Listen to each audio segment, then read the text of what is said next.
I went on a family trip with my son and daughter. In a small desert town, they told me to go check out an antique gallery. When I came back, both of their cars were completely gone. My phone was dying. They left me stranded with no hotel and no ticket home. But the very next week, they saw my face on national television. Before I continue this story, let me know where you are watching from in the comments below. Hit like and subscribe if you have ever had to stand up to family who underestimated your worth. My name is Ellis Thorne. I am exactly 70 years old and my children thought they could easily erase me. I stepped out of the dusty roadside gallery in Oak Haven, Nevada.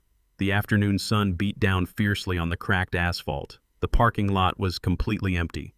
Javon's Porsche SUV and Kendra's BMW were gone. The dust from their tires was still settling in the dry air. I reached into my pocket for my phone. The screen flickered to life, and the battery icon blinked red at exactly 2%. A bank notification popped onto the screen demanding my immediate attention. The alert indicated that my primary credit card was temporarily locked due to 3 incorrect PIN entries by an unauthorized user. They had stolen my emergency card before driving off. The screen went black. The phone immediately powered down, leaving me in absolute silence. I stood there, a 70-year-old man abandoned in the middle of nowhere. They expected panic. They expected a confused old man to wander the highway and wave down a passing car in desperate tears. They wanted a helpless victim. Instead, they unleashed a storm they could never comprehend, control, or survive in the end. I did not panic. Panic is a luxury reserved for those who do not have a plan. I calmly evaluated my surroundings and spotted a rusted sign for a gas station about a mile down the desolate highway. I adjusted my jacket and began walking along the shoulder. The heat radiated from the ground, but my mind was entirely focused on the conversation I had overheard just 12 hours earlier. We were having dinner at a roadside steakhouse. I had returned from the restroom early and stood out of sight near our booth. My white daughter-in-law, Megan, leaned across the table. Her voice was a harsh whisper filled with deep resentment. She complained bitterly to Javon about the exorbitant monthly cost of the high-security dementia care facility they planned to force me into. She demanded to know why they had to pay for a luxury prison when a state-run ward would accomplish the exact same goal. Javon simply assured her that the temporary expense was necessary to legally seize total control of my estate without raising suspicions from the courts. They assumed I was losing my mind. They assumed my quiet demeanor was a symptom of cognitive decay rather than calculated observation. I kept walking toward the gas station, piecing together their full strategy. Stealing my credit card was just the first phase. They needed me stranded, penniless, and utterly unreachable. They wanted the harsh elements of the Nevada desert to break my spirit and deteriorate my physical condition.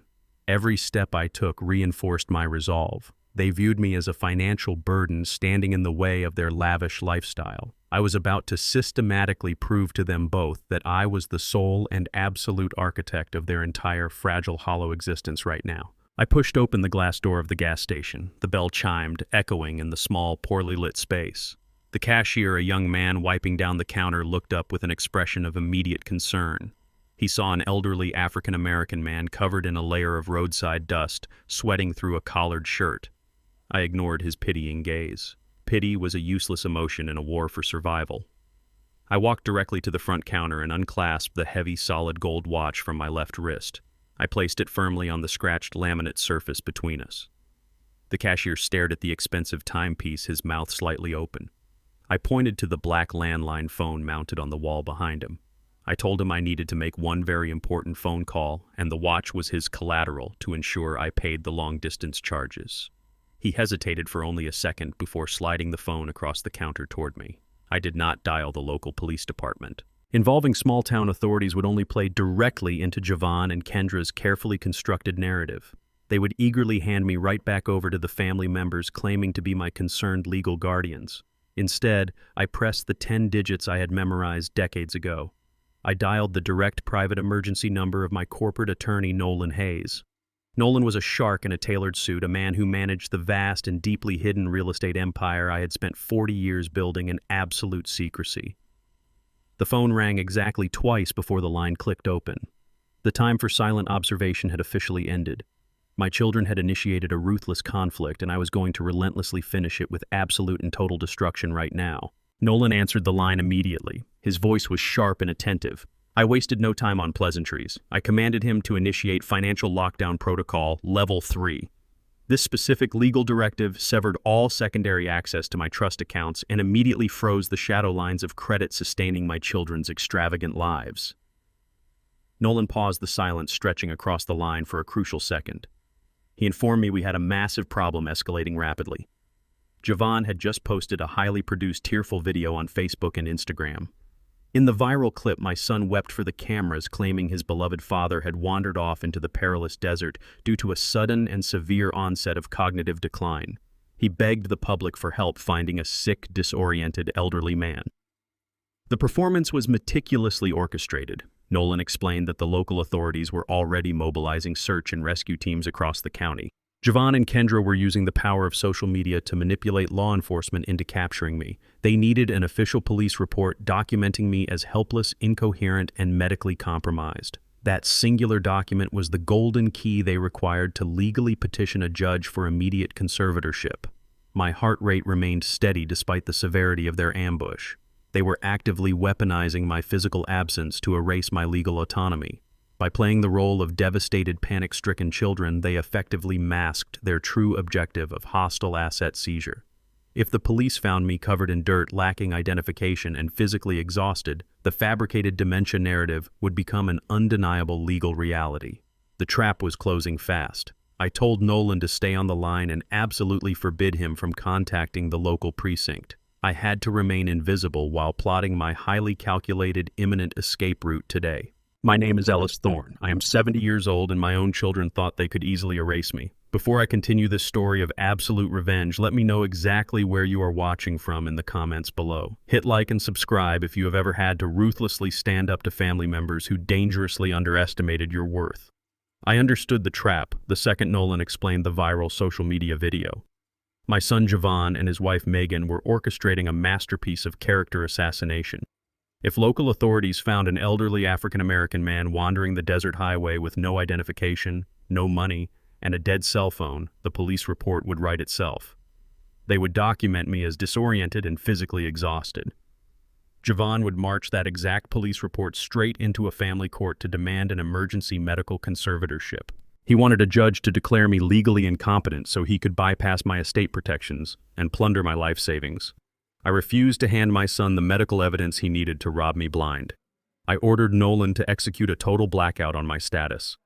I instructed my attorney to invoke federal medical privacy laws and issue a preemptive cease and desist to the local sheriff's department. Nolan had explicit orders to threaten immediate federal litigation against any state agency that attempted to log me into their psychiatric system. The cashier at the gas station watched me grip the receiver. He held my gold watch, waiting for me to break down. I did not break. I thanked Nolan and hung up the heavy plastic receiver. I walked out of the convenience store and stood by the cracked pavement of the fueling islands today, preparing to utterly destroy their plans without any mercy whatsoever. A piercing mechanical whine shattered the dead silence of the desert afternoon. A sleek experimental electric sports car aggressively swerved off the main highway and slammed to a halt next to the rusted gas pumps. Thick white smoke billowed violently from beneath the customized carbon fiber hood. A man in a sharp-tailored suit stepped out of the passenger side and immediately began screaming at his young driver. I recognized his face instantly from countless financial magazines. He was Vance Garrison, the renowned billionaire chief executive officer of a multinational green energy technology conglomerate. Vance paced the asphalt, furiously running his hands through his hair as he barked into his phone. He loudly complained to someone on the line that he was going to miss a ruthless land acquisition meeting in Las Vegas. That specific meeting was apparently worth over $100 million. The young driver practically jogged out of the convenience store, dragging the local mechanic behind him. The mechanic wore stained coveralls and stared blankly at the smoking proprietary engine bay. He slowly shook his head and announced that he did not possess the advanced tools or the software required to diagnose a complex modern machine like this. Vance kicked the tire of his expensive vehicle in pure, unfiltered rage. He yelled that he was entirely stranded in the middle of nowhere while the biggest financial deal of his entire professional career evaporated right before his eyes. His driver stood by, helplessly terrified of losing his job. I watched the billionaire panic over a broken machine.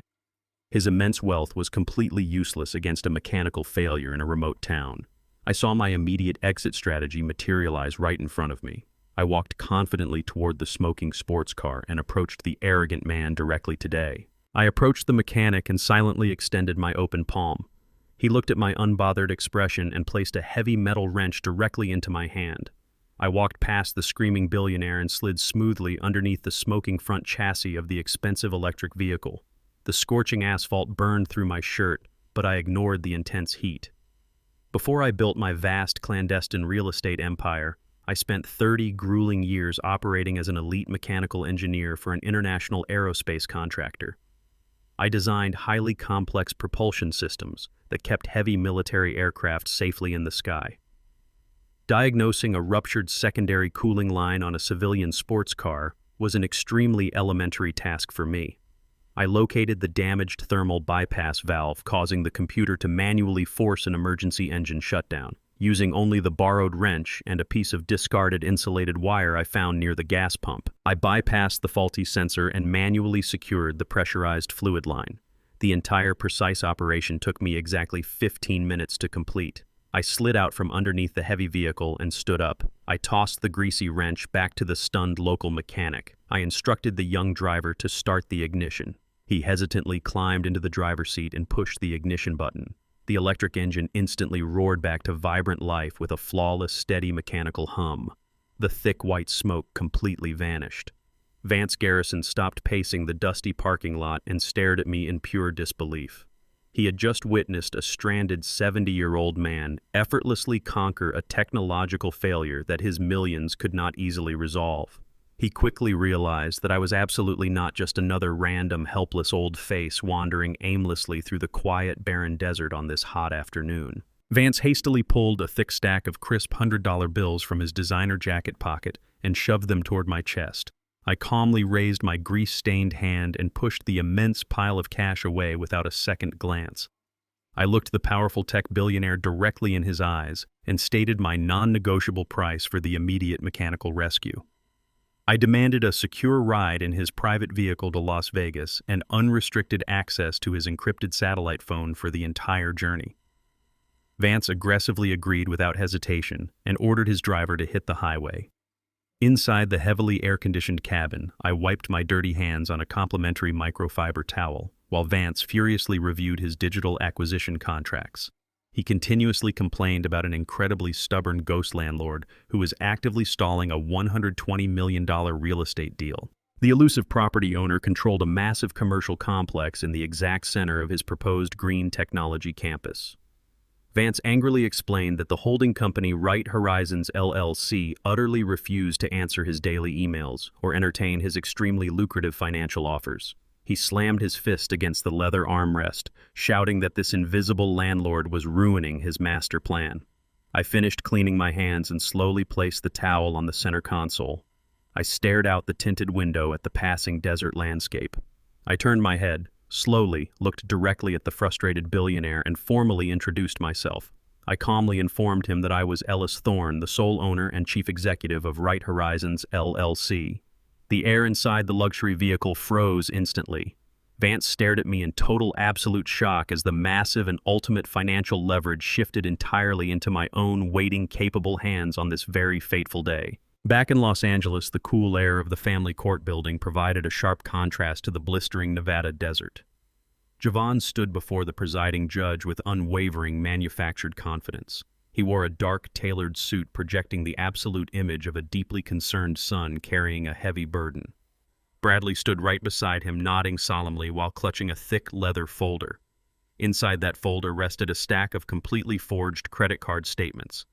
Javon had meticulously altered the documents to show reckless, inexplicable spending across multiple states. He paired these financial records with a fabricated medical history purchased from a disgraced private physician. The false narrative painted Ellis as a severely disoriented man actively destroying his own life. Megan sat in the front row of the gallery playing her part flawlessly. She buried her face in a designer tissue, weeping on cue. She practically choked on her own tears as she told the judge how terrified she was for her father-in-law. She claimed Ellis had left the gas stove running twice last week and frequently forgot his own name. The performance was a masterclass in emotional manipulation designed solely to bypass standard legal scrutiny. The judge looked over his reading glasses, absorbing the tragic portrait of a great mind allegedly crumbling into total ruin. Javon pressed his advantage, speaking softly about the immense pain of watching his hero fade away. He requested an emergency medical conservatorship to protect his father from predatory strangers. He argued that immediate legal action was strictly necessary to preserve the remaining estate assets. Every single word spoken was a calculated step toward absolute financial control. They believed they were cementing their final victory, entirely unaware that the foundation of their grand plan was already disintegrating completely beneath their feet right now. The gavel struck the heavy wooden-sounding block with a loud, resounding thud. The judge swiftly signed the official order granting Javon a temporary emergency conservatorship valid for exactly 72 hours. That small window of time provided him with absolute legal authority over his father. Javon grabbed the signed decree and marched quickly out of the sterile courtroom. Bradley matched his urgent pace down the wide marble hallway. They bypassed the elevators and practically sprinted toward the parking garage. The next crucial phase of their hostile takeover demanded absolute speed. They immediately drove toward the upscale suburban neighborhood where Ellis resided. Their singular goal was to breach the hidden wall safe located inside the master bedroom. Javon knew that thick steel box held the original property deeds to the massive commercial complex downtown. Those highly valuable deeds represented their ultimate prize. Bradley desperately needed those exact documents to secure a predatory loan and prevent the imminent foreclosure of his failing luxury gym immediately. Javon required the same real estate collateral to satisfy the massive balloon payments currently suffocating his high-end car dealership. They had aggressively built their flashy corporate lifestyles on a foundation of unstable debt. Seizing the physical deeds was the only way they could restructure their crushing financial liabilities without requiring a signature from Ellis. Javon aggressively gripped the leather steering wheel, speeding through the quiet residential streets without slowing down. He viewed his father as nothing more than a convenient bank vault waiting to be cracked wide open today. They arrived at the sprawling, pristine property and aggressively shoved the heavy front door open. Bradley wiped nervous sweat from his pale forehead. They rushed directly upstairs, completely blinded by their desperate, overwhelming greed and ready to strip the massive house completely bare right now today. Javon had already secretly contacted a notorious black market locksmith who operated entirely off the grid. The grimy technician arrived through the back patio door holding a heavy industrial drill. He charged Javon $2,000 in untraceable cash just to breach the sophisticated locking mechanism. Sparks aggressively showered the expensive hardwood floor as the drill continuously bit into the hardened, reinforced steel. Bradley paced the bedroom, nervously gnawing on his fingernails while frantically checking his buzzing phone for increasingly hostile messages from his relentless creditors. 30 agonizing minutes passed before the internal tumblers finally gave way with a loud metallic crack. The locksmith immediately packed his tools and vanished down the back staircase without uttering a single word. Javon rushed forward and aggressively yanked the heavy steel door completely open. He greedily reached inside, fully expecting to find thick stacks of property deeds and bearer bonds. Instead, his trembling hands grasped absolutely nothing but stagnant air. The sprawling interior of the massive vault was entirely empty. The vast fortune they so desperately relied upon was completely gone. Lying flat against the cold metal floor was a single printed photograph. Javon slowly pulled it out into the daylight. It was an old, faded picture showing him and Kendra smiling brightly as innocent children sitting on their father's shoulders. He flipped the photograph over with shaking fingers. A short handwritten note was penned across the back in Ellis's unmistakable, pristine, cursive script. It stated very clearly that a man's true wealth is never kept where greedy thieves can easily reach it today. Javon dropped the photograph onto the carpet as if it physically burned his skin. The terrifying reality crashed down upon his shoulders. His father had anticipated this exact betrayal long before they ever executed their vicious desertion plan today. Bradley stared at the empty steel box while his phone abruptly rang loudly in his sweaty hand. He answered the sudden call and immediately heard Kendra weeping frantically on the other end of the line. She had driven straight to the primary downtown bank branch immediately after the judge granted the emergency conservatorship order. Armed with that freshly signed legal document, she forcibly accessed her father's primary checking and savings accounts, expecting to discover millions in liquid assets. Instead, the teller handed her a printed receipt displaying a devastating remaining balance of exactly $50. Ellis had completely drained every single personal account just days before the scheduled trip to Nevada. The massive fortune they desperately needed to save their crumbling businesses was entirely missing. Kendra screamed through the phone that they were completely ruined right now.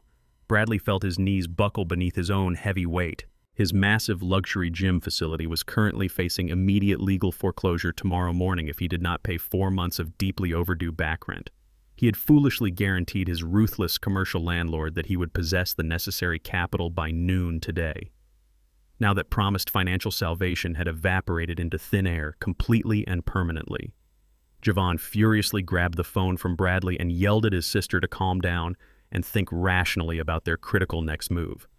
But Kendra immediately and aggressively fired back, accusing Javon of executing a terribly flawed plan that provoked their powerful father. The delicate internal family alliance began to aggressively fracture under the immense weight of impending total bankruptcy. They had arrogantly assumed the elderly man was declining and entirely defenseless. They were horrifyingly wrong. The hunters had mistakenly cornered an incredibly patient predator, and the absolute destruction of their entire lives was just violently beginning today. Despite the catastrophic failure at the wall safe and the terrifying reality of the empty bank accounts, Javon refused to show weakness in public. He demanded the family proceed with their scheduled evening exactly as planned. They needed to project an absolute image of untouchable success and unbothered calm to their elite social circle. Javon reserved the absolute best table at a highly exclusive Michelin star restaurant in downtown Los Angeles. Megan wore her most expensive diamond necklace, though her hands visibly shook as she adjusted her silk dress. Bradley sat rigidly across the table, sweating profusely into his tailored collar, while secretly calculating the exact hours he had left before his luxury gym faced permanent foreclosure. Kendra drank her vintage wine far too quickly, desperately trying to numb the creeping dread expanding in her chest. They ordered the most expensive imported steaks and the rarest bottles of champagne the sommelier could offer. Javon insisted they celebrate their impending legal victory over his father, loudly assuring the table that the missing funds were simply a temporary banking error he would rectify tomorrow morning. He played the role of the confident patriarch, flawlessly masking the absolute terror destroying him from the inside. When the lavish dinner finally concluded, the head waiter approached their private booth carrying a sleek black leather folio. Javon did not even glance at the astronomically high final total. He smugly pulled a heavy platinum business credit card from his designer wallet and dropped it onto the small silver tray. He waved the waiter away with an arrogant flick of his wrist. Javon leaned back against the plush velvet booth, silently praying that this extravagant display of wealth would permanently silence Bradley and his rapidly escalating financial panic. He was totally and completely wrong about absolutely everything tonight. Above the exquisite mahogany bar in the center of the bustling dining room, 5 massive flat-screen televisions were broadcasting a primetime basketball game. Without warning, the sports coverage abruptly cut to a breaking national financial news alert. The bold red ticker running across the bottom of the screen grabbed the attention of several wealthy patrons. The anchor enthusiastically announced that Vance Garrison, the notoriously aggressive tech billionaire, had just finalized a monumental $85 million land acquisition deal. The transaction officially secured the core territory required for his highly anticipated green energy technology campus in Las Vegas. Javon glanced up at the screen with mild annoyance, silently resenting anyone making tens of millions of dollars while his own luxury car dealership teetered on the very edge of total ruin. The camera feed switched from the newsroom studio to a live press conference taking place inside a brilliantly lit, ultra-modern corporate boardroom. Vance Garrison stood confidently at a sleek glass signing table, smiling brightly as camera flashes continuously illuminated the spacious room. Garrison leaned into the microphone and proudly declared that this historic purchase was only made possible through the profound wisdom and unyielding cooperation of his brilliant new real estate partner. The billionaire emphatically stated that his partner was a man of unparalleled business acumen who had managed his vast commercial properties in complete secrecy for decades. Javon frowned, his eyes narrowing as he tried to process the unfolding scene. He reached slowly for his crystal water glass, his throat feeling unusually dry. The news camera smoothly panned to the right, shifting focus away from the smiling billionaire and zooming in tightly on the primary co-signer of the massive $85 million contract sitting calmly and proudly at the sleek, modern glass table right now. Ellis Thorne sat comfortably at the head of the pristine signing table right beside the famous billionaire. He was no longer the dusty, exhausted old man abandoned on a scorching desert highway just a few days ago. He wore a flawless, custom-tailored midnight blue suit that projected absolute authority and immense power. His posture was impeccably straight, his eyes sharp and focused as he surveyed the massive crowd of gathered journalists. When a reporter aggressively pushed forward to ask about the complicated logistics of selling such a massive piece of commercial real estate, Ellis leaned confidently into the silver microphone. He answered the complex financial question with undeniable clarity and razor-sharp precision. He flawlessly cited specific zoning laws, intricate tax codes, and detailed architectural blueprints without ever glancing at a single sheet of paper. His commanding voice echoed across the luxurious restaurant dining room through the television broadcast. There was absolutely zero evidence of the severe cognitive decline or the debilitating dementia Javon had tearfully claimed in his fraudulent social media video. Ellis was not a wandering, helpless victim suffering from memory loss. He was a brilliant, highly calculating titan of industry who had just executed the most lucrative corporate maneuver of the entire fiscal year. Javon sat frozen in his velvet booth, his mouth hanging completely open as he watched his father dominate the national broadcast. The crystal water glass slipped directly through his trembling fingers and shattered violently against the restaurant floor. The cold water soaked his expensive leather shoes. Megan gasped loudly, covering her mouth with both hands in pure shock. Bradley stared blankly at the massive flat-screen television in pure, absolute horror, instantly realizing the deeply terrifying financial implications of this massive $85 million national broadcast unfolding before him right now. Before Javon could fully process his father's triumphant national television appearance, the restaurant's head waiter abruptly returned to their private velvet booth. The waiter did not carry the sleek black leather folio with the standard discreet professionalism expected at such a high-end establishment. Instead, he held Javon's heavy, platinum business credit card directly between his thumb and index finger, his expression hardened into one of severe disapproval. The waiter loudly announced to the entire table that the card had been emphatically declined by the issuing bank. Several wealthy patrons sitting at adjacent tables immediately turned their heads to watch the unfolding scene. Javon aggressively snatched the card from the waiter's hand, his face flushing crimson with profound embarrassment. He angrily insisted there must be a catastrophic system error, loudly claiming his business accounts contained massive lines of unrestricted credit. He had absolutely no idea that Nolan Hayes had meticulously executed the financial lockdown protocol 3 days ago. Because the actual collateral underwriting Javon's entire luxury car dealership legally belonged solely to Right Horizons LLC Ellis, possessed the absolute authority to instantly freeze those specific credit lines. Javon frantically pulled 3 completely different alternative credit cards from his expensive designer wallet and forcefully threw them onto the silver tray. The waiter processed every single one, and every single one was instantly rejected. The angry restaurant manager swiftly approached the booth, flanked by 2 imposing security guards. The manager sternly demanded immediate alternative payment for the astronomically high dinner bill, threatening to involve local law enforcement if they could not produce sufficient cash. Javon squirmed helplessly under the intense, judgmental glare of the entire dining room. His highly carefully crafted illusion of elite wealth and untouchable power was being systematically and publicly obliterated right in front of his very eyes tonight. Javon practically sprinted out of the restaurant dining room and burst into the cool night air of the parking lot. His hands trembled violently as he dialed the direct number for the Oak Haven Police Department.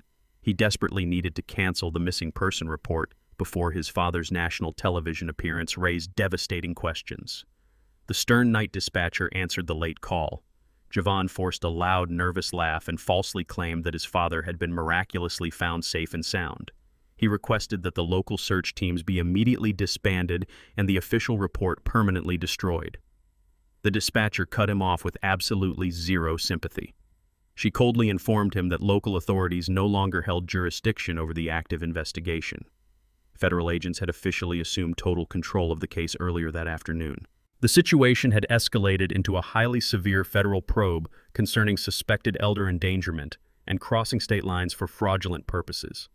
The dispatcher stated that federal investigators were actively tracking the digital footprint of Javon's tearful social media video. Javon felt the remaining blood drain completely from his face. His breathing became incredibly shallow and erratic. He suddenly realized that his highly produced weeping plea for public assistance was no longer just a manipulative family tactic. That specific video was now concrete, time-stamped digital evidence of a deliberate federal crime. He had intentionally filed a false police report and maliciously endangered a senior citizen across state borders. The walls of his fabricated reality were rapidly closing in around him. He hung up the phone in a state of pure, unadulterated panic. The hunters had officially become the hunted. He was no longer trying to secure his father's massive estate.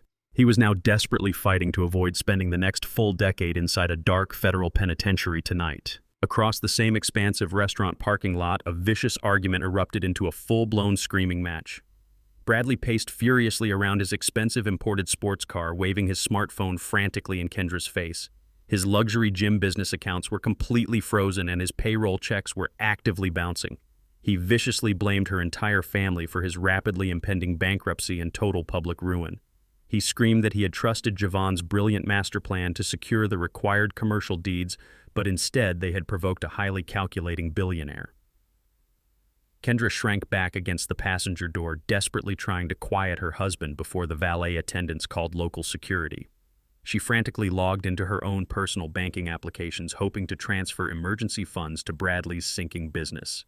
Every single digital screen glowed with bright red access denied notifications. She had absolutely nothing left to offer him today. Megan marched across the asphalt and cornered Javon just as he lowered his phone.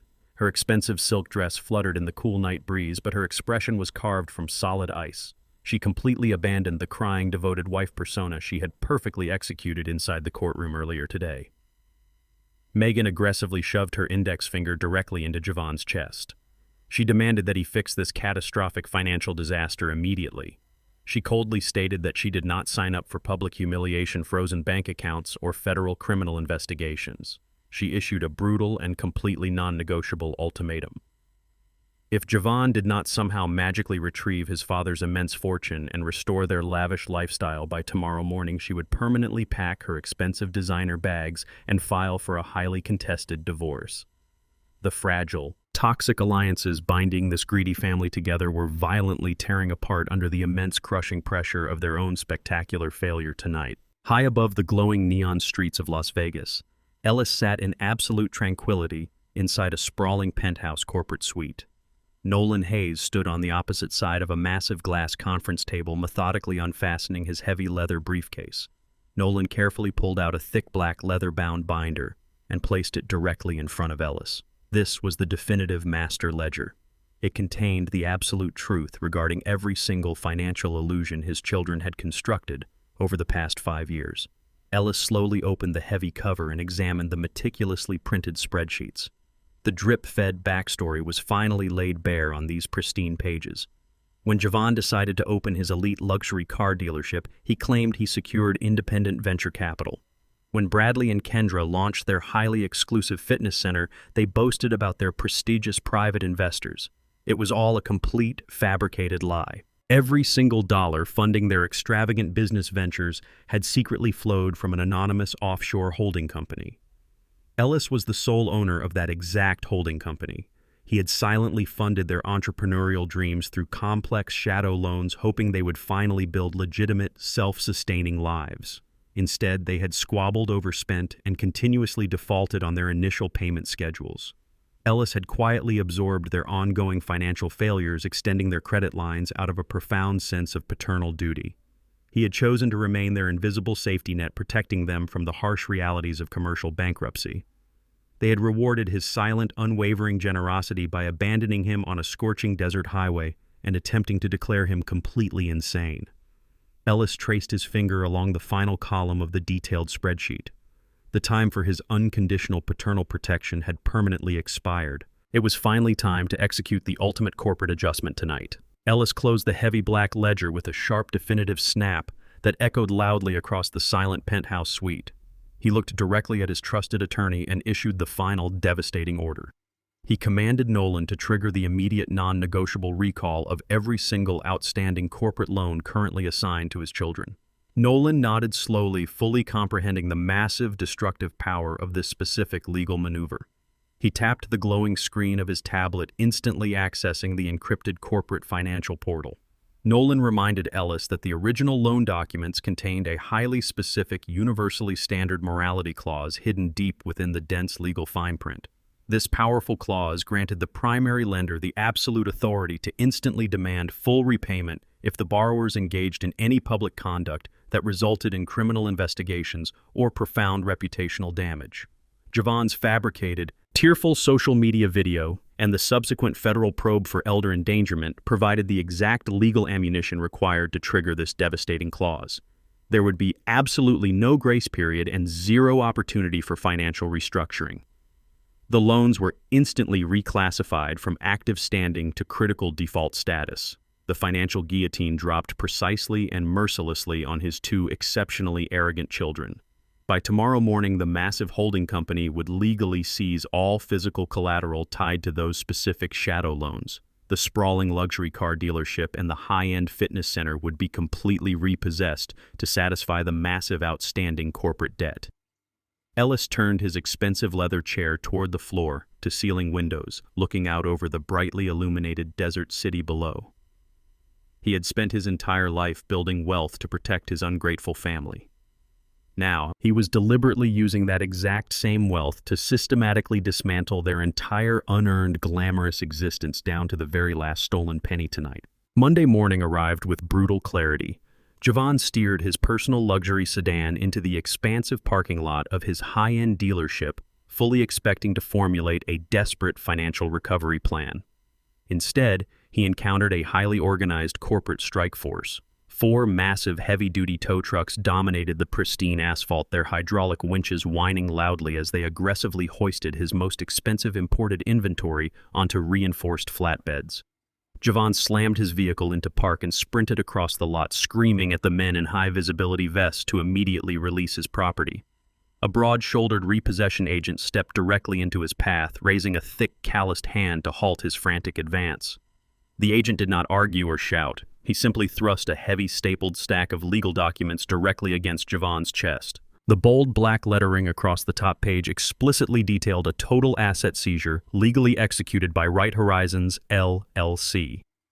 Javon stared at the devastating paperwork, his mind violently struggling to process the absolute nightmare unfolding right before his eyes. His father had completely weaponized the hidden morality clause. The massive inventory of pristine sports cars and luxury SUVs did not legally belong to Javon. They were entirely financed by the very man he had maliciously abandoned in the scorching Nevada desert. Without those vehicles, his business was practically reduced to a hollow, useless shell of glass and steel. He watched helplessly as a gleaming silver sports car was strapped securely onto a flatbed, realizing that his entire carefully curated identity was being forcefully hauled away. He pulled out his phone to call his bank, but remembered every single account was entirely frozen. The crushing reality of his permanent, absolute ruin finally settled deep within his bones on this exceptionally bright and incredibly terrifying Monday morning right now. Across the sprawling city, Bradley aggressively parked his imported vehicle outside the sleek glass facade of his highly exclusive fitness center. He marched toward the main entrance, furiously gripping a lukewarm cup of expensive coffee. He fully intended to scream at his elite staff for opening the facility 10 minutes late. Instead, he violently slammed his shoulder against the thick double doors, only to discover they were tightly chained and secured with a massive industrial padlock. He spilled hot coffee directly onto his tailored suit jacket as he stumbled backward in total shock. Taped squarely to the center of the tinted glass was a stark, legally binding notice of immediate eviction. The official document explicitly stated that his commercial lease was permanently terminated due to catastrophic financial default. Bradley frantically scanned the bottom of the formal letter, his wide eyes landing directly on the unmistakable signature of the brand new property owner. Vance Garrison had officially finalized his aggressive real estate acquisition, effectively purchasing the exact parcel of land Bradley's entire business occupied. The ruthless tech billionaire had absolutely zero interest in honoring a badly defaulting lease held by a desperate failed entrepreneur. Vance had instantly ordered the property management firm to lock the doors and seize all internal fitness equipment to cover the severely delinquent rent. Bradley pulled aggressively on the heavy steel chains, screaming profanities into the empty morning air. The polished luxury gym he had used to project superiority was now completely inaccessible. The sudden loss of his singular source of incoming revenue meant his personal bankruptcy was no longer just a looming threat. It was a terrifyingly active reality. His mind wildly spiraled out of control as he instantly pinpointed the absolute source of his total and complete destruction unfolding right before his own eyes today. Bradley practically flew his expensive vehicle across town, completely blinded by a sudden blinding and totally unhinged rage. He blamed Javon for dragging him into the idiotic desertion plot that ultimately provoked the wrath of a billionaire and destroyed his life. He slammed his car into the pristine driveway of his brother-in-law's sprawling suburban mansion. He did not bother knocking or ringing the security buzzer. He marched straight toward the perfectly manicured landscaping, grabbed a massive decorative brick from the pristine flower bed, and hurled it violently through Javon's enormous custom front window. The expensive glass shattered, explosively raining sharp crystalline shards all across the luxurious living room floor. Javon rushed to the doorway, screaming at Bradley to back away from the house. Before a vicious physical altercation could erupt, 2 local police cruisers rapidly turned onto the quiet street with their sirens blaring loudly. A wealthy neighbor had instantly reported the aggressive property damage. Uniformed officers quickly tackled Bradley onto the front lawn, forcefully securing tight metal handcuffs around his wrists while reciting his rights. They aggressively shoved him into the back of a squad car, treating the former elite gym owner like a common street criminal. Once processed at the chaotic downtown precinct, Bradley used his singular phone call to dial Kendra, frantically begging his wife to post his high cash bail immediately. Kendra listened to his desperate pleas in chilling silence. She possessed a very small hidden emergency fund, but she ruthlessly decided her own financial survival was vastly more important than his immediate freedom. She coldly refused to pay the bail loudly, stating he deserved to sit in a filthy jail cell for his catastrophic stupidity. She hung up the phone instantly, leaving him feeling completely and utterly abandoned behind heavily fortified steel bars tonight. Javon swept up the shattered glass from his ruined living room floor while his mind raced to find a viable counterattack. He absolutely refused to accept defeat at the hands of the man he viewed as completely obsolete. Desperation pushed him to contact a notoriously aggressive, high-profile corporate litigator known for winning entirely unwinnable cases. Javon could not afford the massive upfront retainer fee, but he ruthlessly manipulated his remaining social connections to secure the attorney entirely on borrowed credit. They met inside a dark oak-paneled law office to formulate a highly aggressive legal strategy. The sharp litigator outlined a daring and incredibly risky emergency injunction designed to immediately halt the massive $85 million land acquisition deal in Las Vegas. The entire strategy hinged on the fraudulent narrative Javon had already established online. The lawyer planned to officially present the fake medical documentation to a federal judge, loudly claiming that Ellis Thorne had legally signed the massive tech contract while suffering from a severe medically documented state of complete mental incompetence. If the judge accepted the fabricated diagnosis, the entire $85 million transaction would be instantly frozen, and Javon would regain absolute financial control over the immense estate. It was an incredibly dangerous gamble that relied entirely on perjury and severe medical fraud, but Javon was far too arrogant to recognize the massive legal trap closing around him. He foolishly believed his expensive new lawyer could easily overpower his father's corporate attorneys in an open courtroom. Javon eagerly signed the litigator's restrictive retainer contract, completely unaware that he was officially documenting his own federal crimes. He confidently and arrogantly prepared himself to utterly destroy his father's brilliant mind in open court, intentionally setting the stage for an explosive, highly public confrontation tomorrow morning directly. The emergency injunction hearing commenced the very next morning inside a highly secured downtown federal courthouse. The sprawling gallery was entirely packed to maximum capacity with aggressively eager financial journalists and national legal correspondents. They were drawn by the massive implications of the $85 million tech deal potentially being blocked by an intense family dispute. Javon sat confidently on the polished wooden witness stand under the harsh fluorescent lighting. He wore a conservative gray suit chosen specifically to project humility and deep familial concern.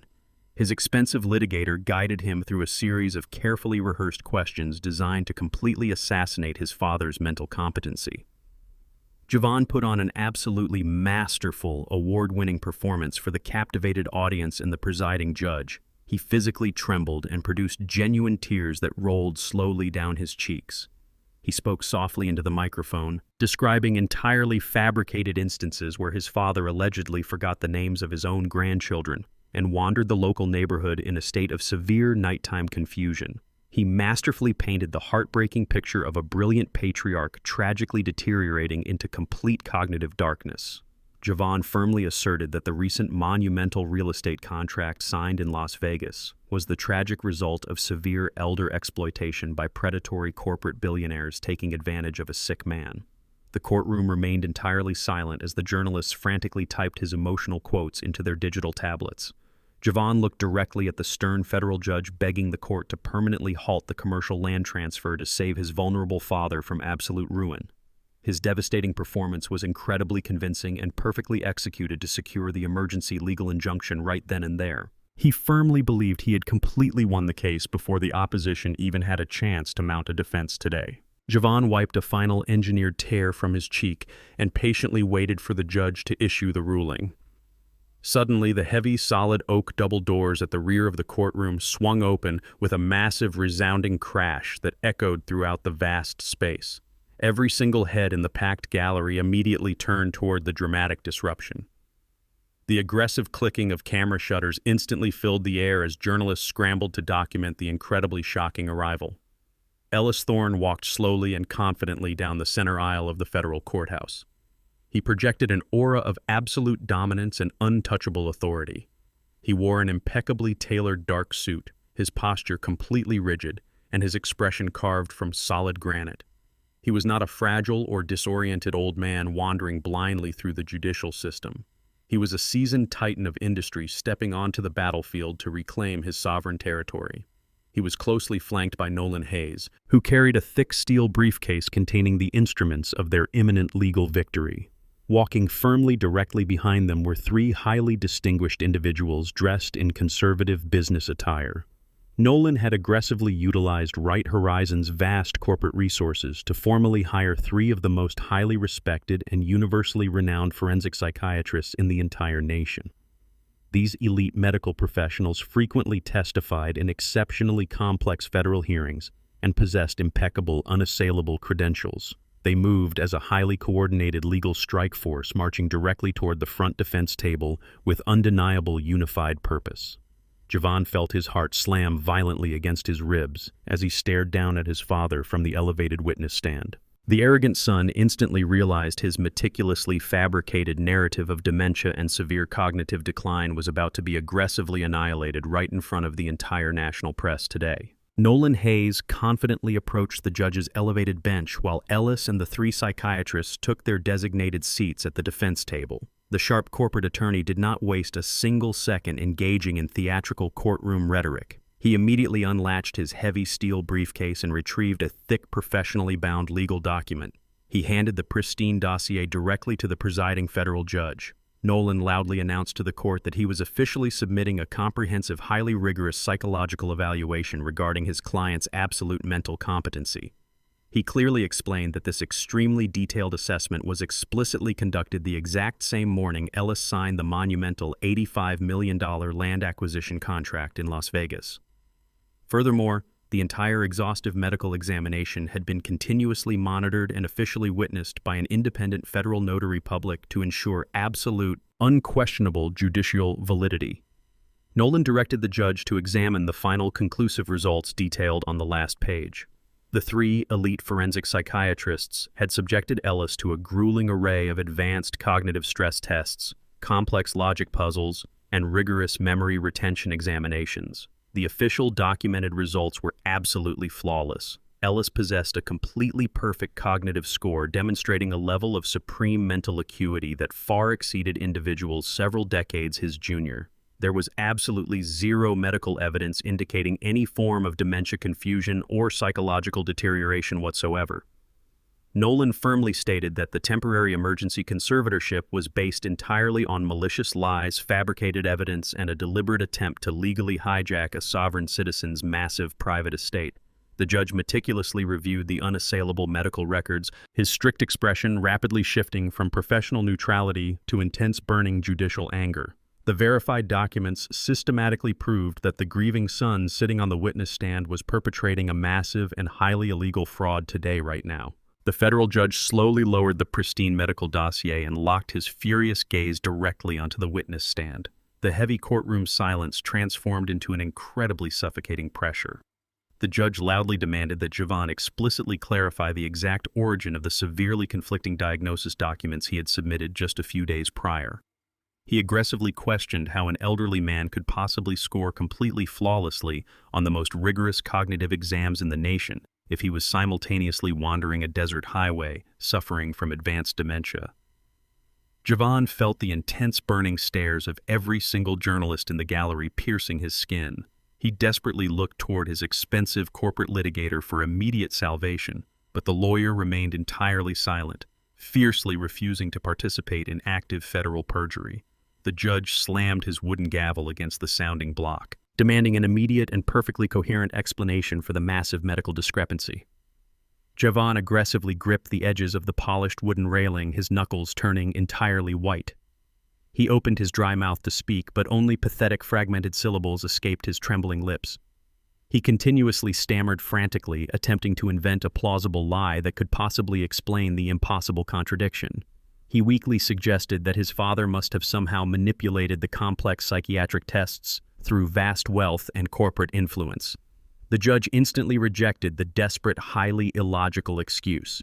He sternly reminded Javon that the 3 elite doctors sitting at the defense table were officially appointed by the federal court system and were completely immune to any financial bribery. The absolute inescapable reality of his massive criminal failure finally crushed Javon.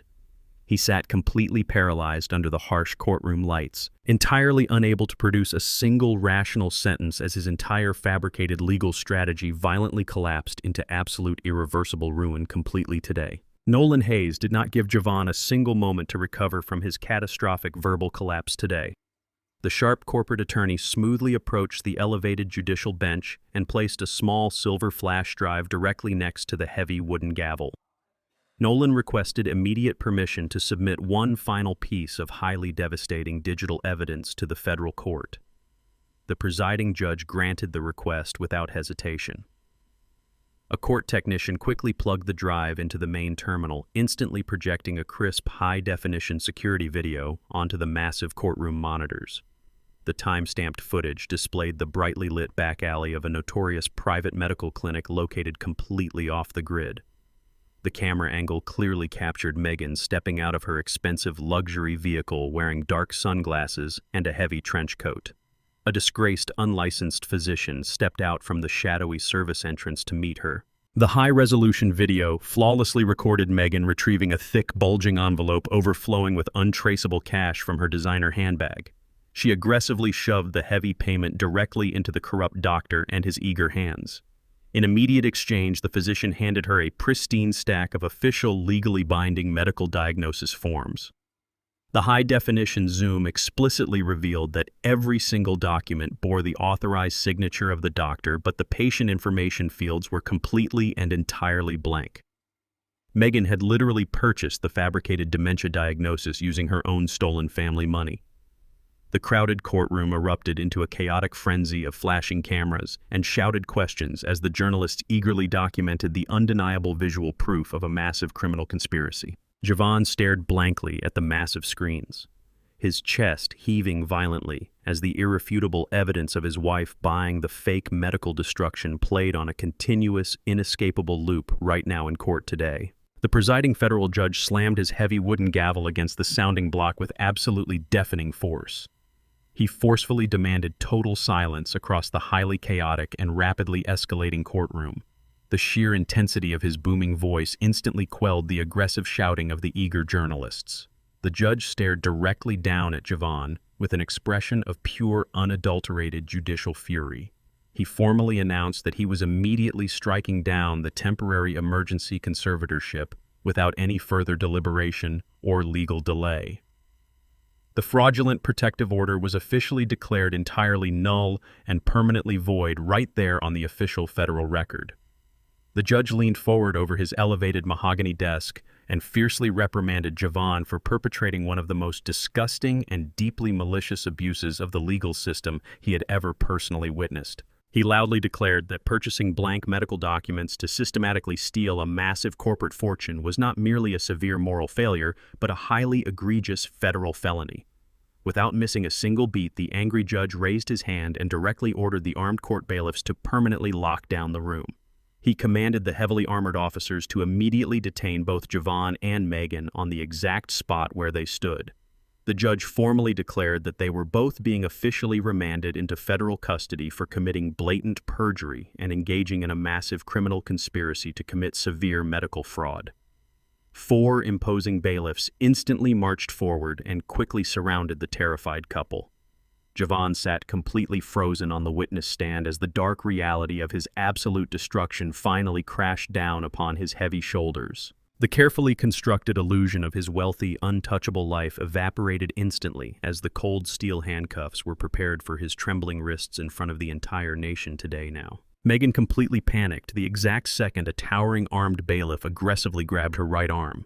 The cold reality of serving decades inside a filthy federal penitentiary instantly shattered her perfectly manicured facade. She wildly jerked her arm away and began screaming hysterically across the crowded courtroom. She loudly declared that she was entirely innocent and absolutely unaware of the massive criminal scope.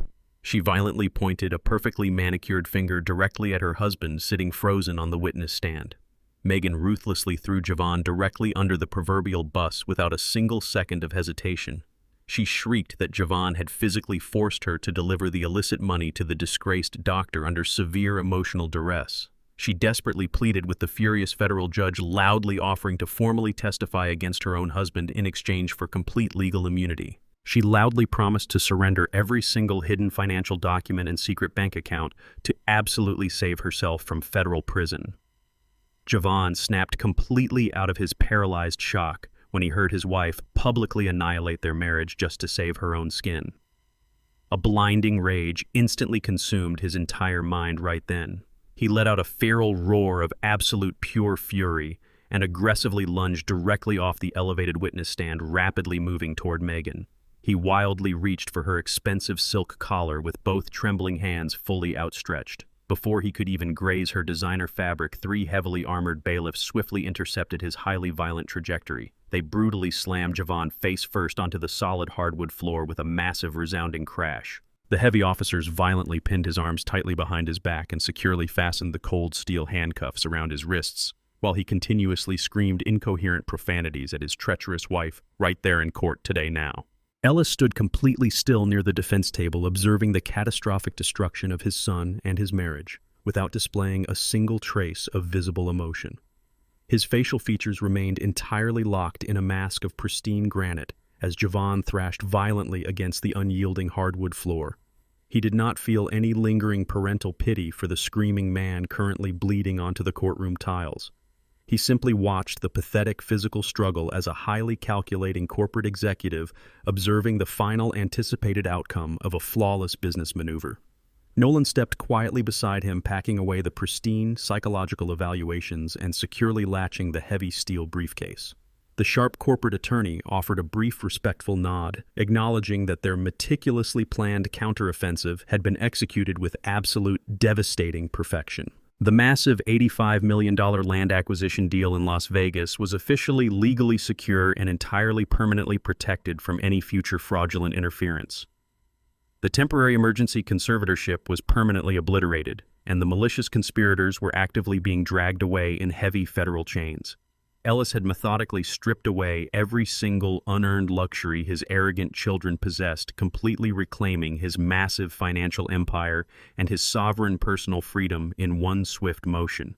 He slowly adjusted the pristine lapels of his custom midnight blue suit and turned his broad back away from the humiliating spectacle unfolding directly behind him. He did not offer Javon a single parting word or a final sympathetic glance whatsoever. Ellis calmly walked out of the chaotic federal courtroom through the heavy oak doors, projecting absolute untouchable power with every single confident step. The massive legal victory was finally absolutely complete, and the vicious predators had been permanently, utterly crushed by their incredibly relentless, highly intelligent father, right here in court today, right now, without any mercy whatsoever. Javon sat entirely motionless inside the freezing federal interrogation room, his wrists tightly bound by heavy steel cuffs, secured to a thick metal ring anchored in the table. The sterile white walls offered absolutely no comfort as the harsh fluorescent lights buzzed incessantly above his bowed head. The heavy steel door clicked open, and a stern federal agent walked in carrying an incredibly thick manila folder. The investigator slammed the massive file directly onto the cold metal table with a resounding crash that made Javon physically flinch. The agent pulled out a series of high-resolution satellite photographs and printed digital tracking logs. He methodically laid out the exact, undeniable timeline of the vicious desertion that occurred in Oak Haven just a few days ago. The meticulous federal report perfectly documented Javon's luxury vehicle pulling into the dusty antique gallery parking lot, pausing for exactly 4 minutes, and rapidly accelerating back onto the scorching desert highway without his father. GPS data pulled directly from Javon's personal smartphone completely corroborated the aggressive timeline, explicitly proving he never attempted to turn around or contact local emergency services.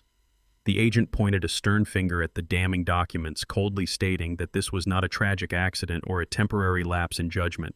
It was a highly calculated, malicious attempt to permanently strand a vulnerable senior citizen in a deadly, unforgiving environment. Javon stared at the glossy photographs, his mouth completely dry. The arrogant facade he had maintained for years was entirely stripped away by the crushing weight of irrefutable federal evidence. He realized the investigators possessed every single detail of their horrific road trip, completely annihilating his initial defense strategy and leaving him entirely exposed to maximum federal sentencing without any possible legal escape right inside this incredibly terrifying federal facility completely today. The highly relentless federal agent did not stop there. He methodically opened a secondary compartment within the massive case file, pulling out faded bank records from exactly a decade ago. He slid a heavily highlighted financial ledger across the cold metal table, demanding Javon examine the deeply buried numbers. The stern investigator aggressively deployed a devastating piece of long-hidden history. He explicitly revealed that the federal authorities were fully aware Javon had maliciously embezzled his late mother's massive life insurance payout exactly 10 years ago. Javon physically recoiled as the ancient buried secret was brutally exposed under the harsh fluorescent lights. He had always arrogantly believed his brilliant accounting trickery had perfectly concealed the massive theft. The stern federal agent coldly shattered that absolutely pathetic illusion forever. He explained that Ellis Thorne had instantly discovered the missing funds the very month the tragic theft occurred. Instead of immediately destroying his son and pressing severe criminal charges, Ellis had silently absorbed the catastrophic financial hit, using his own personal savings to legally cover the massive shortfall. The heartbroken patriarch had secretly paid the agonizing price to keep his treacherous son entirely out of a federal prison cell. Javon stared at the aged banking documents, his breathing growing incredibly shallow. A horrifying realization rapidly clicked into place inside his spinning mind. His father had never been a gullible old man easily manipulated by an ambitious heir. Ellis had definitively known about Javon's incredibly toxic, fundamentally greedy nature for a full decade. The elderly titan had patiently watched silently, evaluating his son's moral character, waiting to see if he would ever change. Javon realized he had unknowingly been playing a rigged game against a deeply patient mastermind who had simply allowed him to finally legally destroy himself completely in federal custody today. Inside the directly adjacent, equally sterile interrogation room, Kendra sat violently trembling across from a seasoned female federal investigator. Kendra desperately attempted to legally distance herself from the catastrophic family crime, loudly and falsely crying that she was absolutely innocent. She continuously claimed she was merely a passive passenger in the luxury vehicle and had absolutely no part in the vicious desertion planning. She frantically pointed all legal blame directly toward her brother, insisting Javon had completely orchestrated the entire desertion sequence without her prior consent. The federal agent listened to the pathetic performance with a completely blank, thoroughly unimpressed expression. When Kendra finally paused to dramatically wipe her fake tears, the investigator calmly reached across the steel table and pulled out a small digital recording device. The agent coldly informed Kendra that Javon's expensive luxury sedan was equipped with a highly sophisticated internal dashcam system that continuously backed up audio logs to a remote cloud server. The agent firmly pressed the play button. The crystal-clear audio recording instantly filled the silent room, echoing with the undeniable sound of the car idling outside the dusty Oakhaven Antique Gallery. Then Kendra's own shrill, highly impatient voice echoed loudly through the small speaker. The recording explicitly captured her aggressively telling Javon to drive faster and leave immediately before the old man comes walking back out of the dusty gallery today.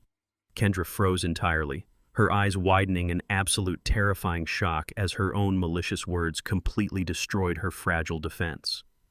The undeniable audio evidence explicitly proved she was not a helpless victim or a passive bystander. She was an active, highly willing co-conspirator who had ruthlessly pushed her brother to successfully execute the horrifying abandonment of their vulnerable father directly in the scorching desert sun, permanently without mercy whatsoever right now. Later that evening, Javon sat completely defeated inside a freezing, heavily fortified federal holding cell.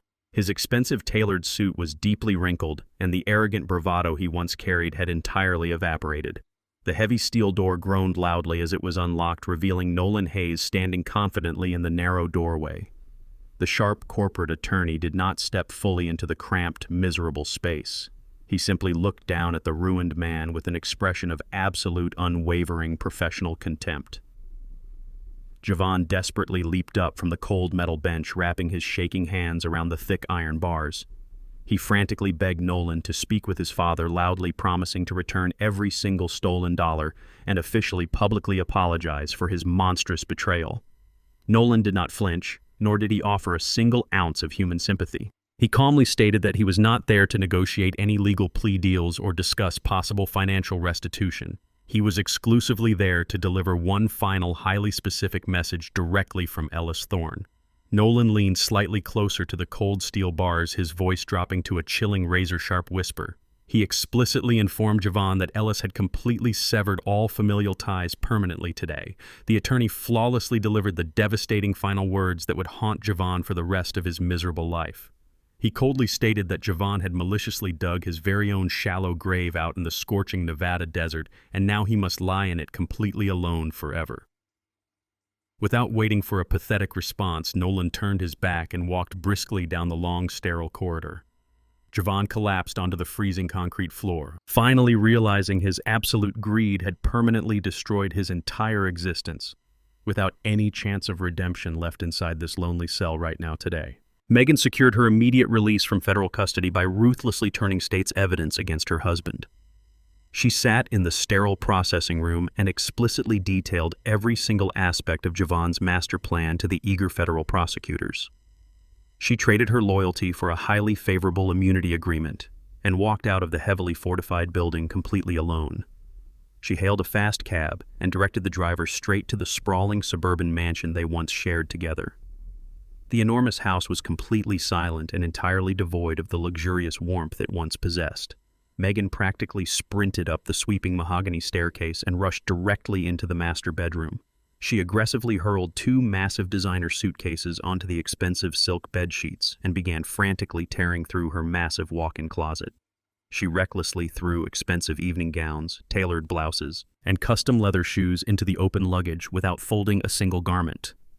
Her trembling hands hastily emptied her velvet-lined jewelry boxes, tossing diamond necklaces and gold bracelets into small silk travel pouches. She absolutely refused to let the federal government seize her highly valuable personal accessories today. Her frantic mind formulated a rapid escape plan.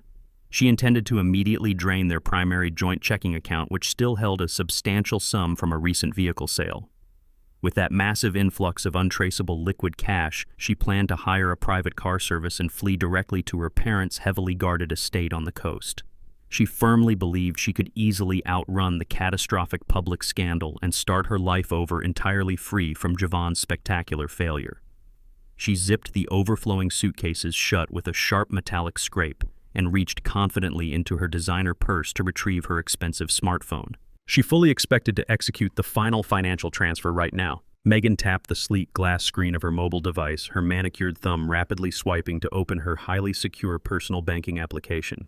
She practically held her breath as the loading circle spun continuously against the bright digital background. When the primary dashboard finally materialized, she stared completely blankly at the absolutely devastating numbers displayed across the top. The massive joint checking account balance explicitly read zero. Every single dollar had been entirely wiped out. She frantically refreshed the digital application 3 times, loudly convincing herself the terrible network connection was causing a massive display error. It was not a technical glitch. Nolan Hayes had aggressively and legally initiated a total financial lockdown exactly 1 hour ago. The sharp corporate attorney possessed an incredibly meticulous paper trail directly linking Javon's initial dealership funding to the shadow loans provided by Ellis. Because those original capital deposits were formally tied to the massively fraudulent corporate loans, Nolan possessed the absolute federal authority to instantly freeze all associated marital assets. The heavy financial guillotine had fallen without any mercy whatsoever. The pristine offshore accounts, the robust domestic savings, and the liquid checking funds were completely seized by the holding company to officially satisfy the monumental corporate debt. Megan dropped her phone onto the plush bedroom carpet, her legs buckling entirely beneath her own weight. She violently gripped the heavy edge of the custom mahogany dresser, desperately gasping for oxygen as the incredibly harsh reality crashed down upon her.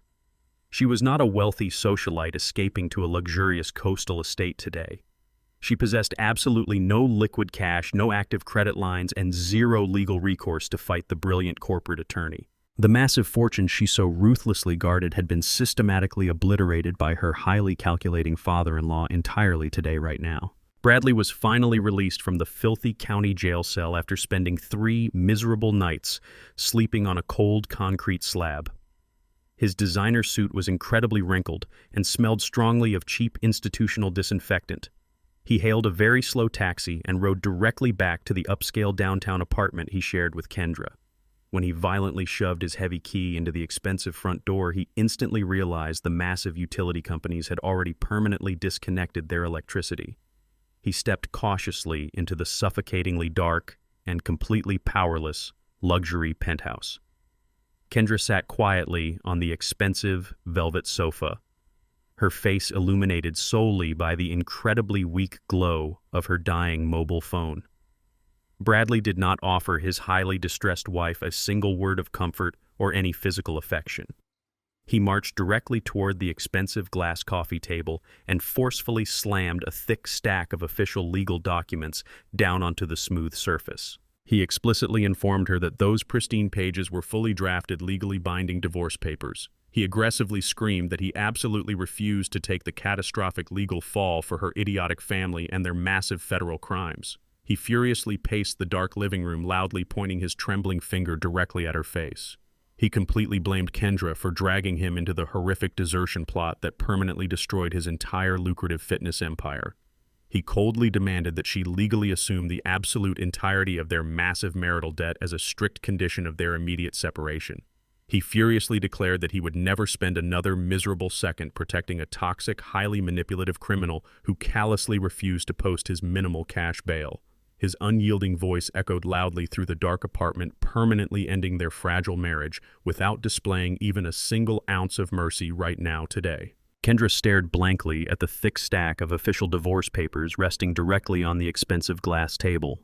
Her entire body felt completely numb as the chilling reality of her absolute destruction finally settled deep inside her broken mind. She slowly reached across the smooth surface and picked up a heavy silver pen. Her hands trembled violently, but she did not shed a single tear as she methodically signed her name on every required signature line. She numbly pushed the completed legal documents back toward Bradley, quietly accepting the massive unpayable financial burdens he had so ruthlessly forced upon her today. Bradley aggressively snatched the signed papers without uttering a single word of gratitude or farewell. He immediately turned his back on her and walked swiftly out of the dark luxury penthouse, forcefully slamming the heavy front door completely shut behind him. The loud, resounding crash echoed endlessly through the freezing, powerless apartment. Kendra sat perfectly still in the oppressive darkness, utterly paralyzed by the immense gravity of her incredibly toxic decisions. The profound irony of her tragic situation crashed down upon her shoulders with absolute devastating force. She had maliciously betrayed her incredibly loyal father, actively plotting to steal his vast estate and forcefully commit him to a sterile nursing facility. She had intentionally sacrificed her father's beautiful, unconditional love and unwavering lifelong support just to please a profoundly selfish man who instantly abandoned her the exact second her massive cash supply completely dried up. She had ruthlessly traded the only man who ever truly cared about her for an arrogant coward who left her facing multiple severe federal charges.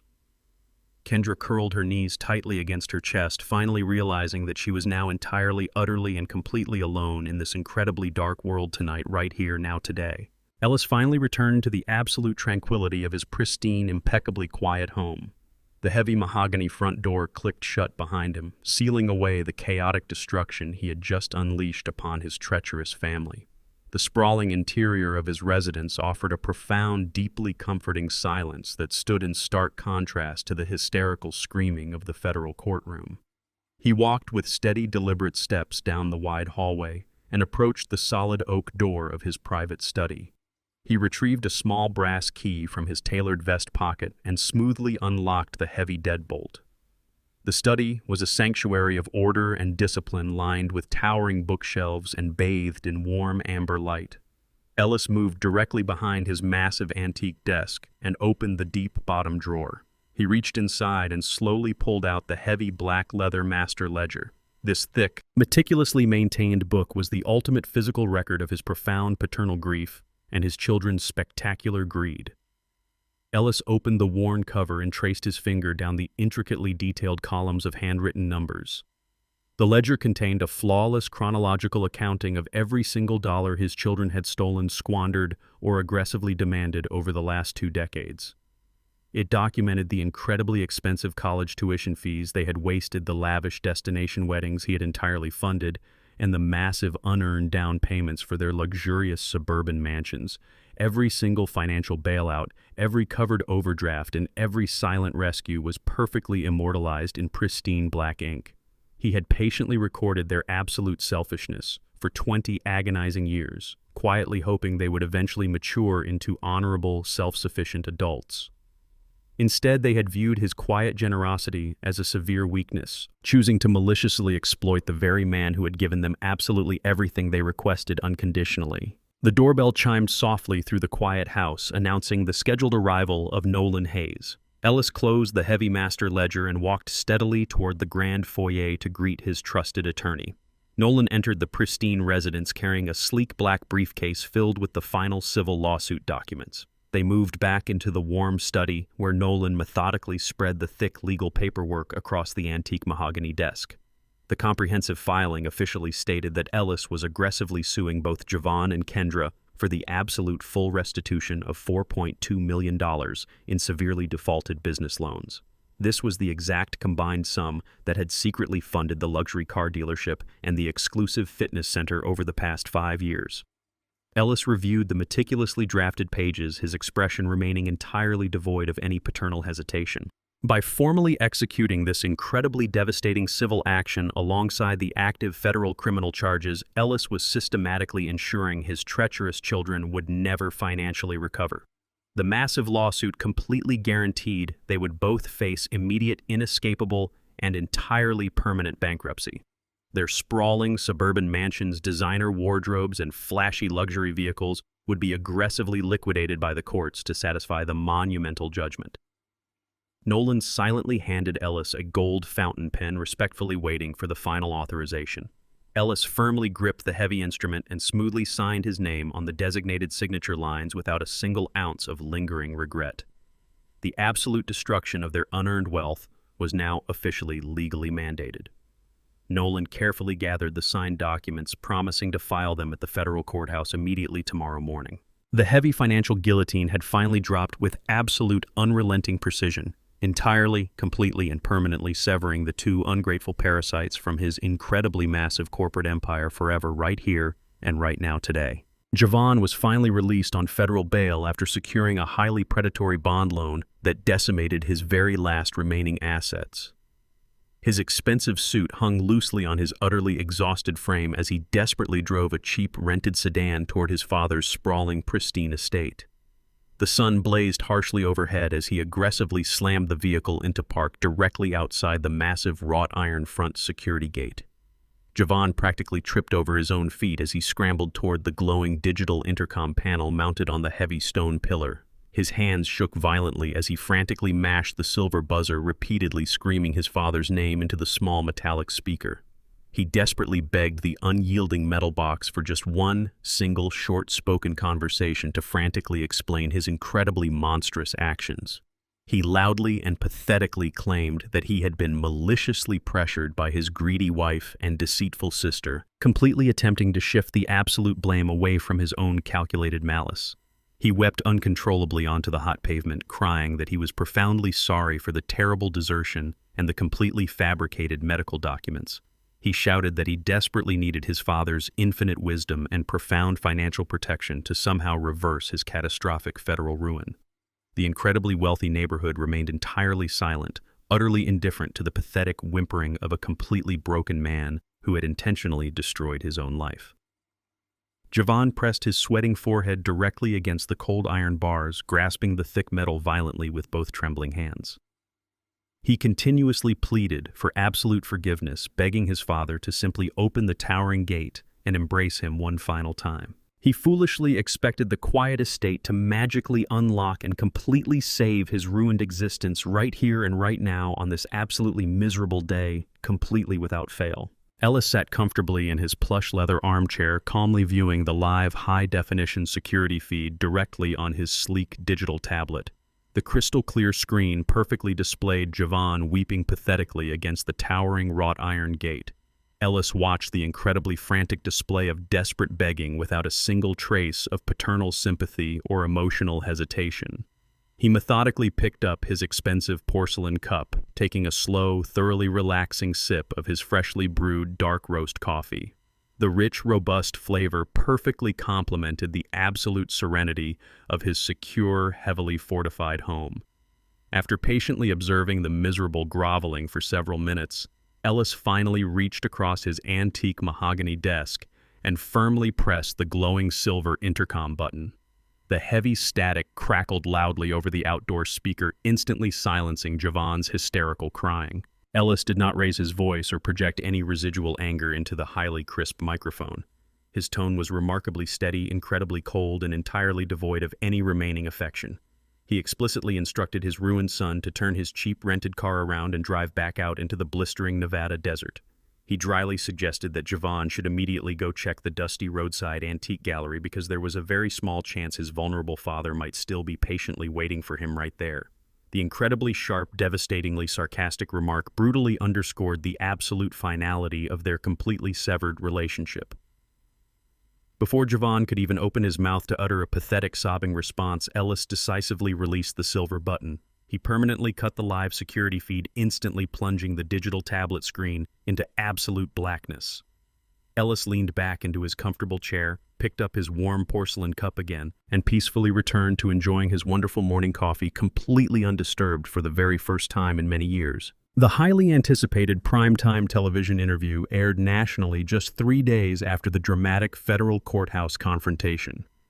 A major news network had secured an exclusive sit-down conversation with Ellis Thorne inside his sprawling private study. The renowned investigative journalist sitting across from him initially focused on the monumental $85 million tech deal recently finalized with Vance Garrison. Ellis spoke with absolute clarity and undeniable corporate authority, detailing his grand strategic vision for the vast Nevada desert property. He explicitly outlined how the massive commercial infrastructure project would revolutionize the regional technology sector while cementing his enduring business legacy. The interviewer listened intently, captivated by the seasoned patriarch and his brilliant economic foresight. However, the national broadcast was not merely a celebration of a historic financial triumph. The seasoned journalist skillfully pivoted the conversation toward the shocking rumors currently consuming the entire business world. She gently asked Ellis to address the highly disturbing family controversy that had violently spilled into the federal judicial system. She questioned how a universally respected titan of industry could possibly face such an aggressive, highly public betrayal perpetrated by his own biological children. Ellis did not flinch or look away from the bright television cameras. His expression remained entirely composed, projecting an aura of quiet, unbreakable strength. He smoothly acknowledged the deeply painful reality of the situation, without displaying a single ounce of vulnerable emotional fragility. He calmly stated that wealth often acts as a powerful magnifying glass, exposing the absolute true nature of those who eagerly surround it. He declared that his son and daughter had simply allowed their profound personal greed to completely eclipse their basic human morality. Ellis formally announced that he was fully prepared to share the absolute, undeniable truth with the entire watching nation right now, exactly today. Ellis absolutely refused to play the pathetic role of a wounded victim seeking public sympathy. He firmly handed the television network producer a small encrypted digital drive containing flawlessly preserved security footage retrieved directly from the remote Oak Haven gas station. The primetime broadcast immediately transitioned from the quiet study to the stark, highly disturbing video. Millions of captivated viewers across the entire nation collectively held their breath as the high-definition recording played out in agonizing clarity. The silent footage explicitly showed Ellis stepping out of the luxury vehicle and slowly walking into the dusty antique gallery. A few moments later, the camera perfectly captured Javon and Kendra sitting comfortably inside the expensive air-conditioned sedan. The high-resolution video vividly displayed the two siblings looking directly toward the small rustic building before turning toward each other. The entire country watched in absolute, unadulterated horror as Javon and Kendra openly laughed together, their faces contorted into ugly masks of pure malicious amusement. Without a single second of hesitation, Javon aggressively slammed the heavy vehicle into gear. The luxury car kicked up a massive cloud of thick desert dust as it violently accelerated onto the barren highway, rapidly disappearing down the long asphalt road. They had intentionally and gleefully abandoned an elderly man completely alone in the brutal, unforgiving Nevada heat. The devastating footage immediately cut back to Ellis sitting calmly in his leather chair. He coldly explained that this specific video was the exact moment he realized his children were completely irredeemable. He had quietly absorbed their endless financial greed for decades, but this uniquely vicious physical desertion crossed an absolute boundary. He firmly stated that they had completely discarded their own father like worthless trash, and now they would face the absolute severest consequences imaginable today, entirely right now. The global internet instantly exploded with unprecedented, unbridled outrage the very exact second the devastating television broadcast officially concluded. The highly disturbing security footage was immediately recorded, rapidly digitized, and relentlessly uploaded across every single major social media platform in existence. Javon and Kendra's arrogant, laughing faces were aggressively plastered across millions of digital screens, completely dominating the relentless 24-hour news cycle. An incredibly fierce, wildly organic online movement spontaneously erupted overnight, furiously demanding immediate federal justice for the elderly patriarch. A highly aggressive hashtag, explicitly calling for their absolute maximum federal imprisonment, instantly trended globally, reaching #1 worldwide in merely 30 short minutes.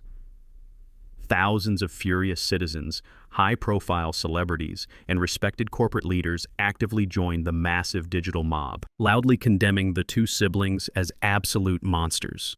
Independent internet sleuths rapidly uncovered and maliciously published Javon's incredibly lavish spending habits and Kendra's highly superficial lifestyle posts, brutally juxtaposing their immense unearned wealth directly against their sheer moral bankruptcy.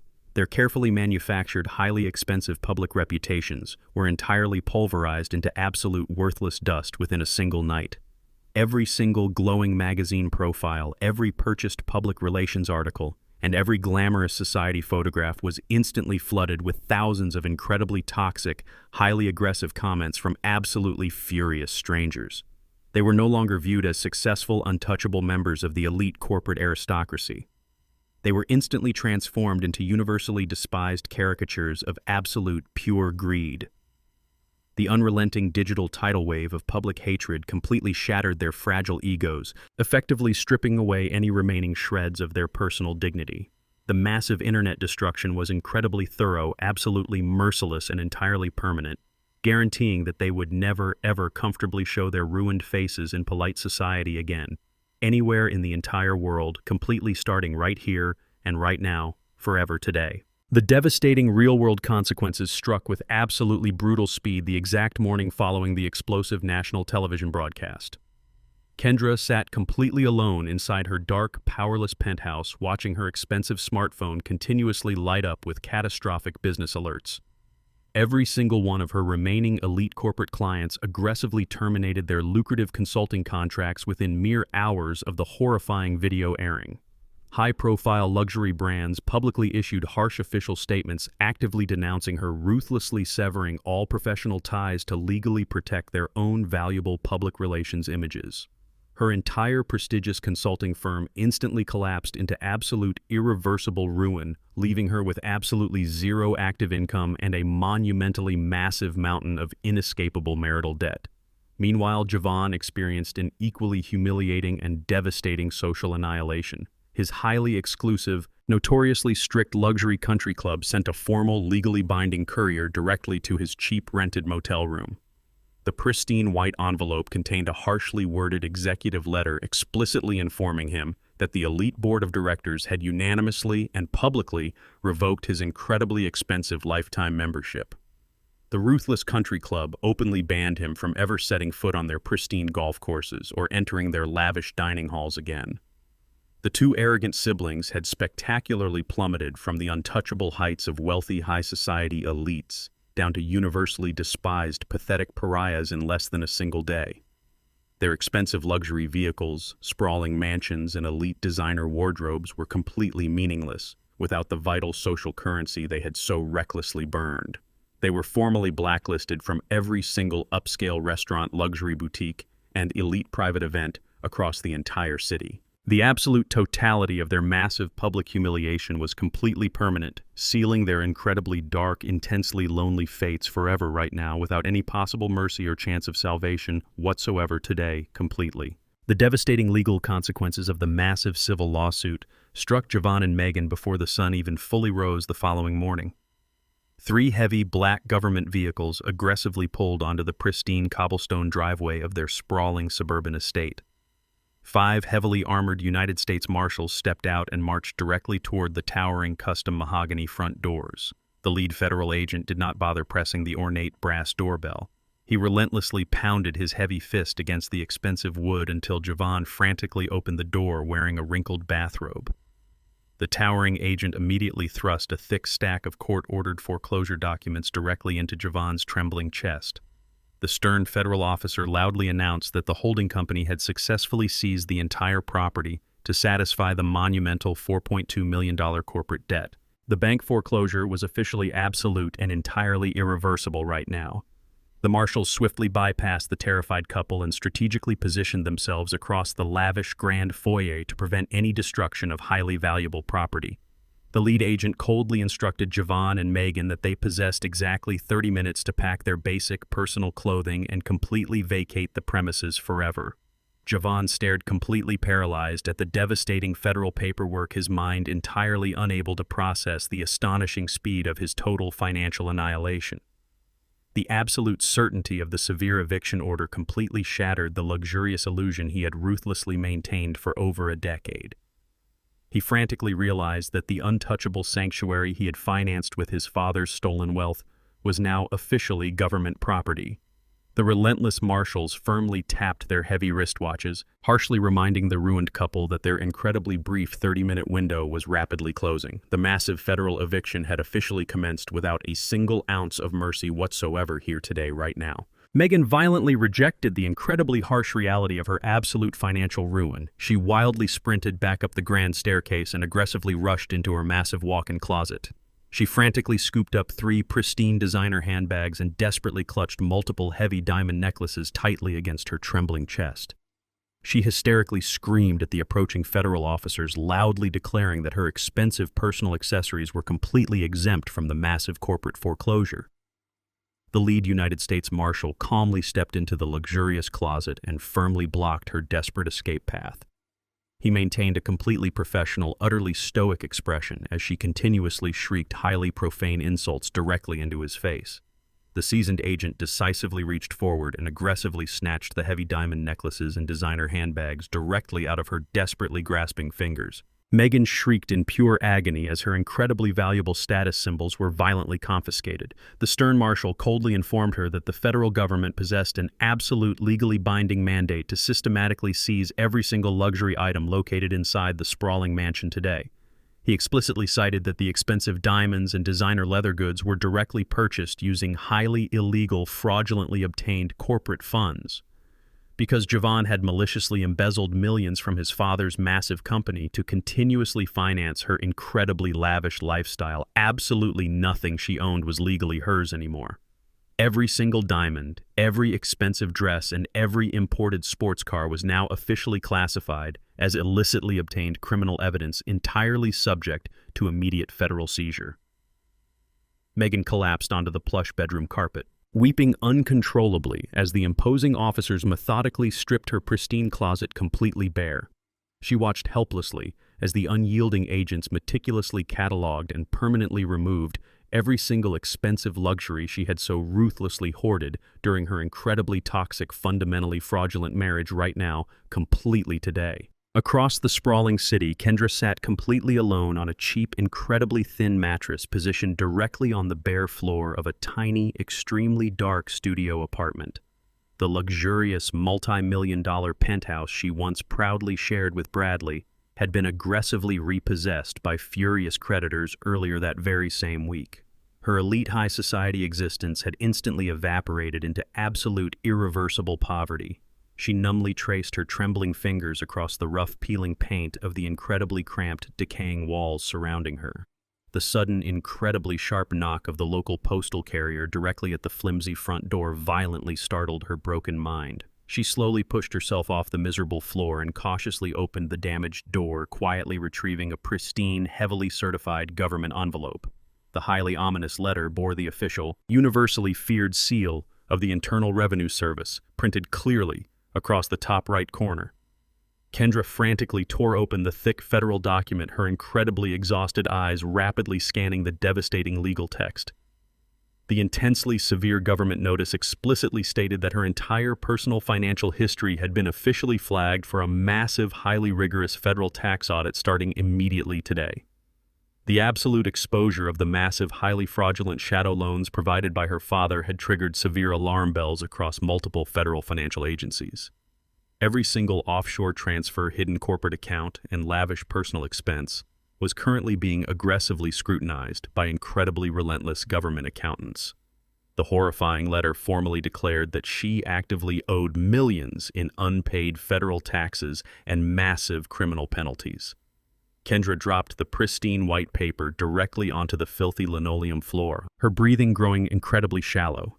The inescapable realization that the federal government was actively coming to permanently destroy her last remaining scraps of freedom completely shattered her fragile sanity right now today. Kendra stared blankly at the highly devastating federal audit letter resting on the filthy linoleum tiles. The absolute magnitude of her impending criminal prosecution finally crushed the last remaining fragments of her arrogant ego. She violently collapsed onto the cheap, incredibly thin mattress, burying her face directly into her trembling hands. She let out a loud, highly agonizing sob that echoed endlessly throughout the dark, entirely empty studio apartment. For the first time in her incredibly privileged, highly superficial existence, Kendra finally experienced true, unadulterated remorse. She desperately recognized the profound, undeniable truth regarding her massively fabricated life. The stunning luxury penthouses, the incredibly expensive designer wardrobes, and her completely false professional reputation were never the direct result of her own personal brilliance or individual talent. Her incredibly lavish, highly celebrated lifestyle had been entirely constructed and continuously maintained by her father's incredibly massive corporate fortune. She wept hysterically, realizing that Ellis's silent, unwavering resilience and absolute financial protection were the only vital pillars holding her entire fraudulent universe securely together.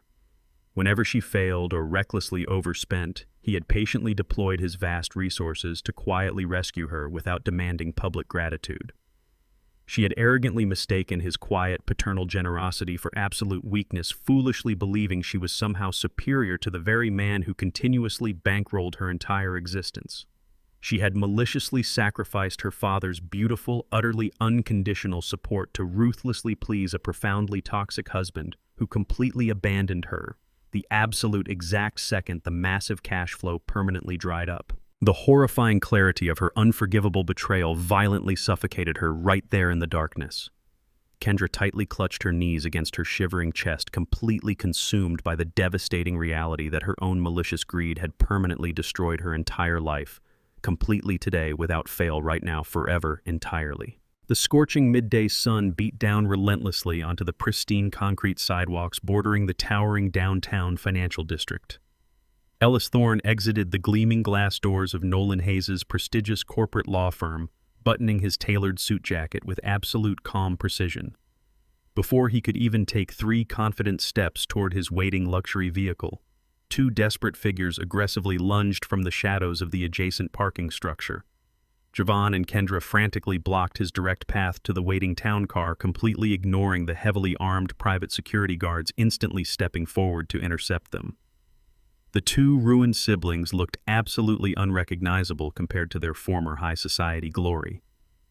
They wore heavily wrinkled, cheap clothing entirely stripped of the expensive designer labels and sparkling diamond accessories that once violently defined their entire superficial existence. Every single high-priced criminal defense attorney in the state had ruthlessly rejected their desperate pleas for legal representation because their frozen bank accounts held absolutely zero liquid cash to cover the massive required retainer fees.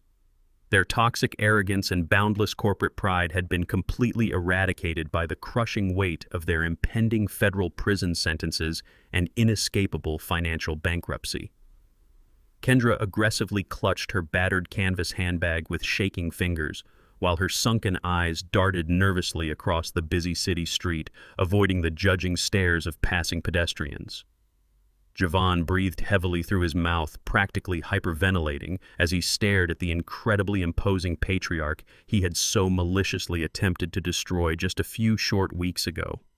The 2 pathetic conspirators completely lacked their previous predatory confidence. They were now merely broken, terrified criminals cornered in the harsh daylight, desperately seeking an impossible miracle from the exact same man they had ruthlessly plotted to lock away in a miserable facility entirely, completely, and permanently forever today. The massive private security guards instantly moved forward to physically remove the desperate intruders, but Ellis silently raised his right hand to temporarily halt their aggressive advance. Javon immediately dropped heavily onto his shaking knees directly onto the scorching concrete sidewalk. He violently collapsed forward, entirely burying his tear-stained face inside his filthy, trembling hands.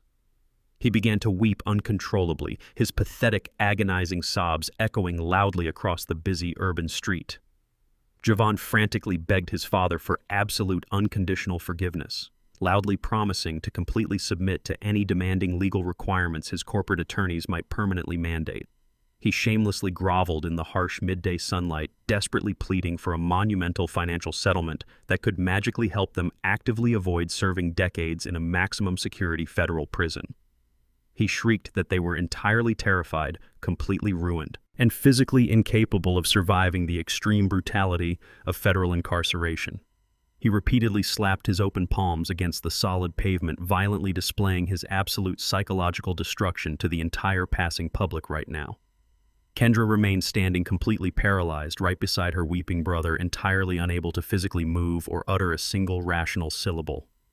A deeply suffocating, utterly profound wave of absolute humiliation completely anchored her feet to the hot sidewalk.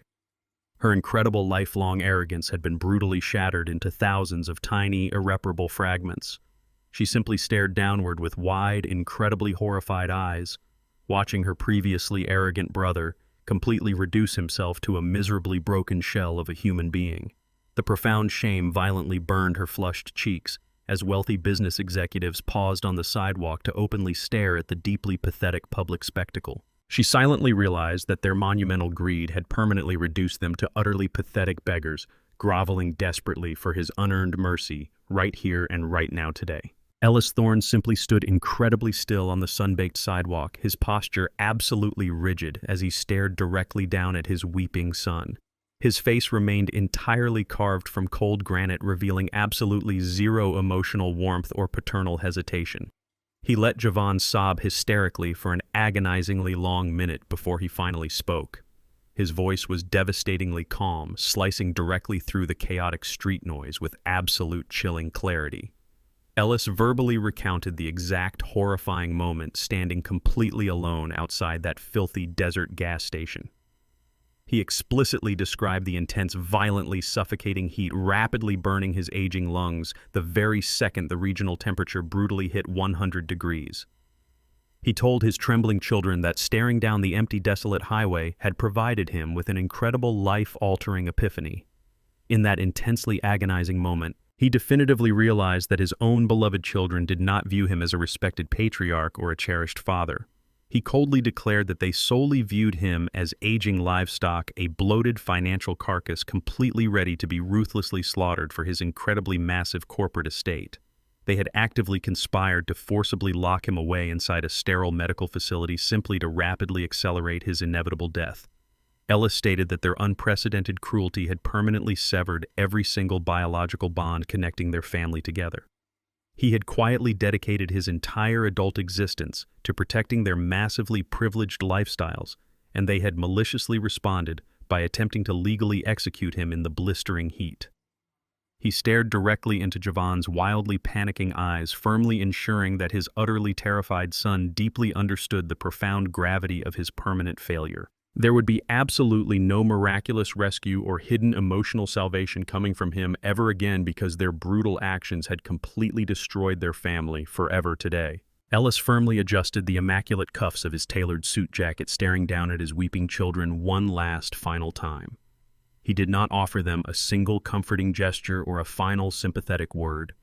He coldly turned his broad back away from the agonizing public spectacle, physically and emotionally distancing himself from the miserable pair forever. As he gracefully walked toward the waiting luxury vehicle, he paused very briefly to deliver his absolute final declaration. He spoke directly over his broad shoulder, firmly stating that divine forgiveness was now an entirely private matter exclusively existing between them and their sovereign creator. Ellis aggressively clarified that his own personal business with them was now strictly, permanently, and entirely legal. He explicitly reminded them that they owed him exactly $4.2 million, and his incredibly ruthless corporate attorneys would continuously hunt them until every single solitary cent was fully repaid. Their profound betrayal had completely extinguished any remaining biological mercy he might have previously possessed. He gracefully stepped into the spacious back seat of his heavily armored, chauffeured town car, completely ignoring Javon's incredibly desperate, agonizing screams echoing loudly behind him.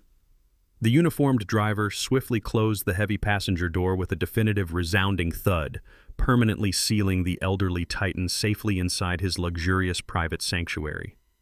The pristine black vehicle immediately pulled away from the downtown curb, smoothly accelerating down the crowded city street without a single moment of hesitation. Ellis stared directly forward through the dark-tinted windows, resolutely focusing on his phenomenally successful future.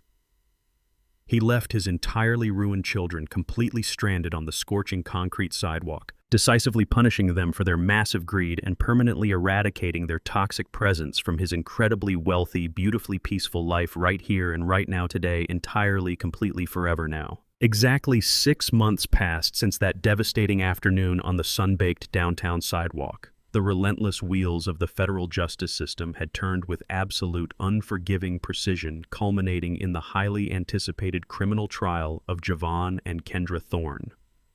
The sprawling federal courthouse was secured by heavily armed marshals, bracing for the massive public spectacle that had completely captivated the entire nation.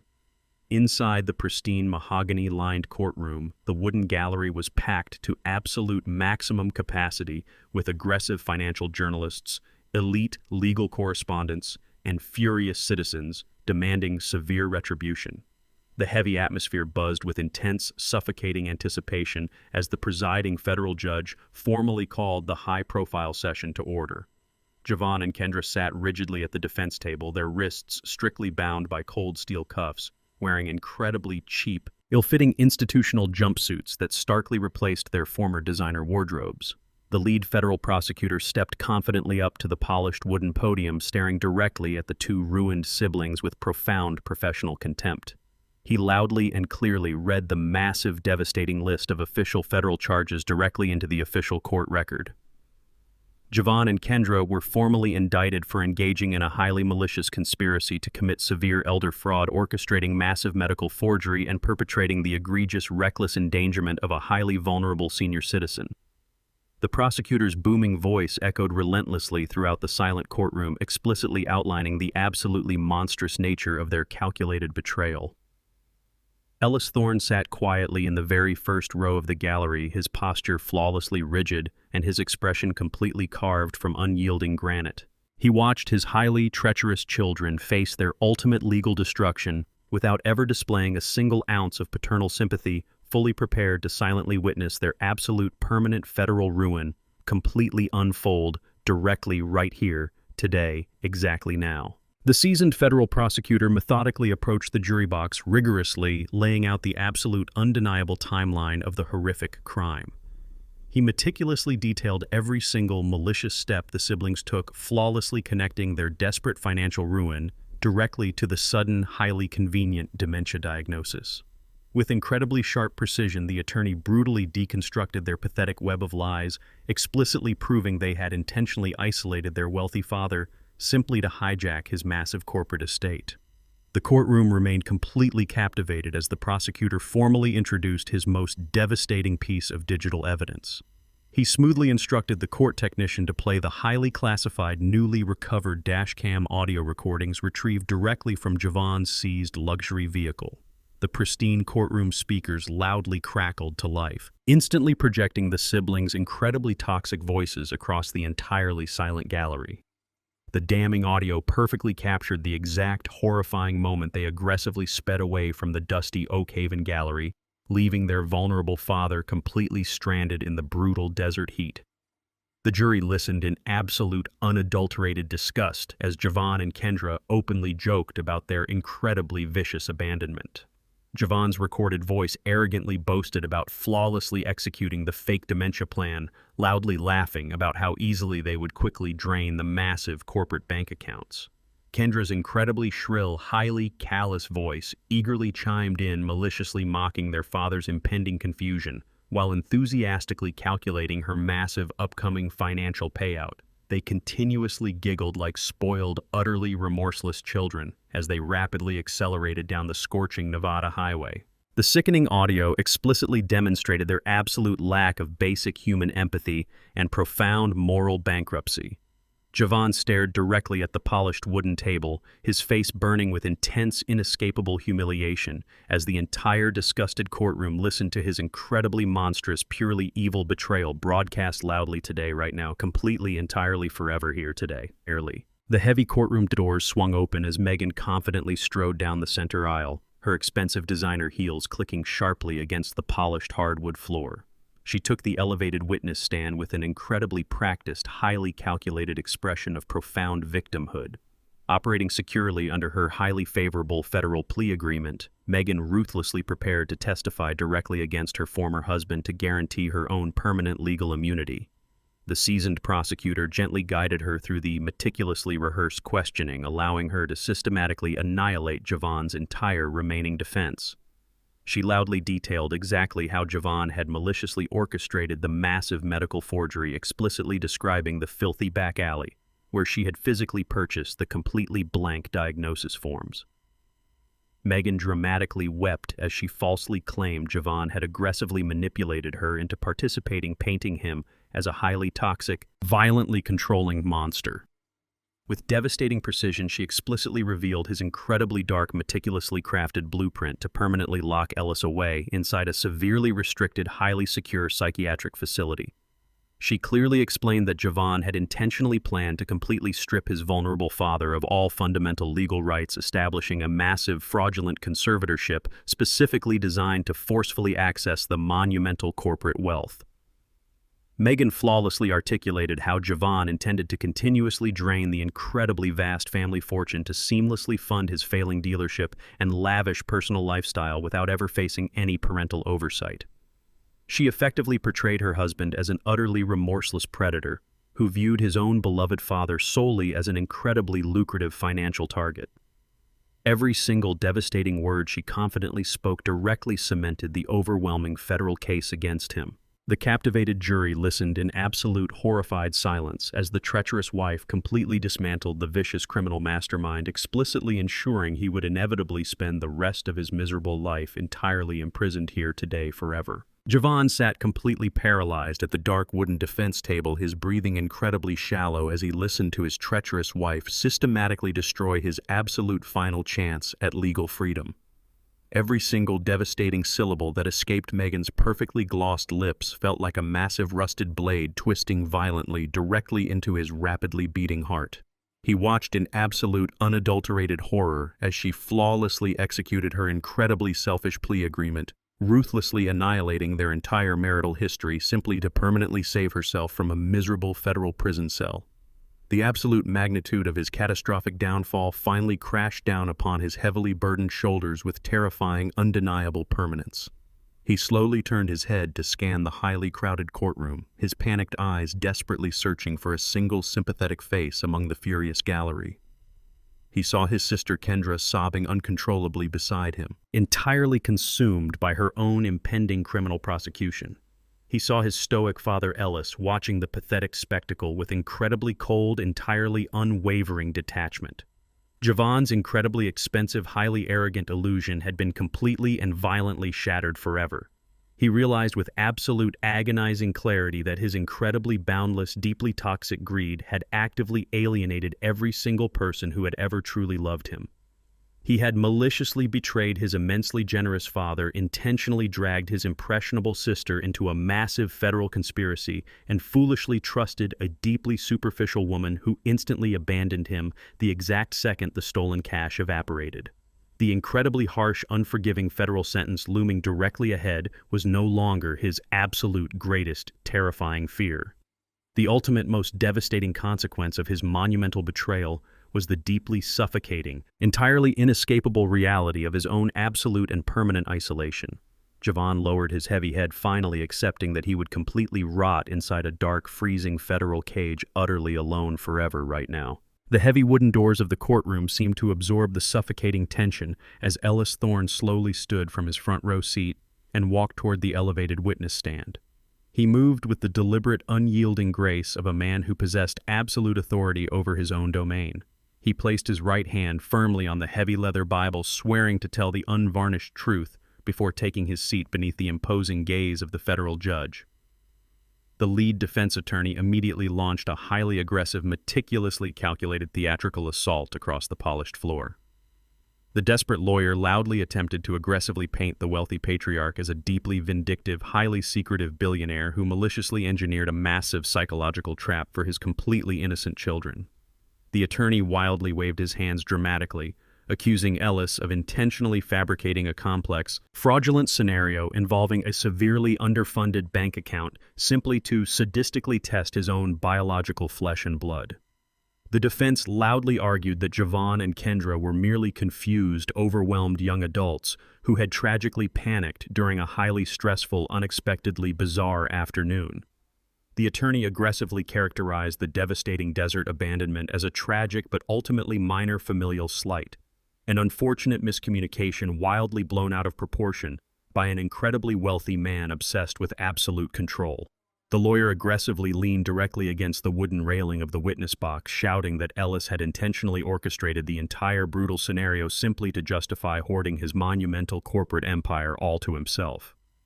The aggressive criminal interrogation was specifically designed to violently shift the massive federal blame away from the treacherous siblings and directly onto the stoic father.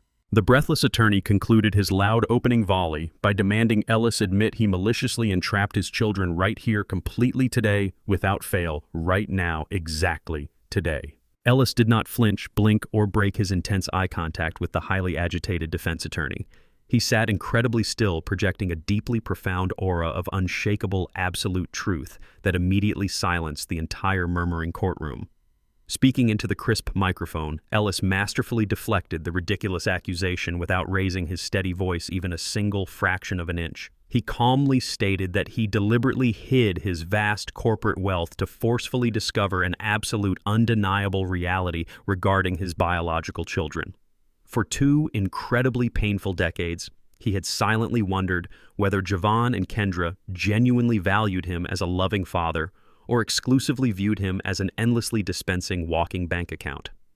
He explicitly testified that the incredibly modest ruse was not a malicious psychological trap, but rather a profoundly necessary moral audit designed to reveal their authentic, unfiltered human character. Ellis coldly reminded the silent courtroom that his children were completely unaware of any hidden corporate fortune when they happily drove away. The devastating abandonment in the blistering desert heat provided his absolute, undeniable, and entirely permanent answer. They had intentionally chosen to physically leave a supposedly broke, highly vulnerable elderly man entirely alone to suffer and potentially die in the brutal Nevada sun simply because his financial utility had completely expired.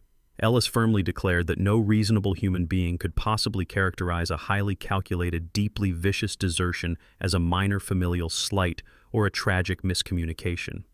He ruthlessly articulated that their monumental betrayal explicitly demonstrated a profound absence of basic human empathy, entirely confirming they were completely hollow predators, driven entirely by absolute greed. The devastating clarity of his unflinching testimony instantly obliterated the aggressive defense strategy, perfectly exposing the two ruined siblings as entirely irredeemable monsters directly before the jury, completely right now, exactly today. Kendra sat completely frozen at the heavy wooden defense table, her frail body violently shaking as the unvarnished truth continuously echoed throughout the massive federal courtroom.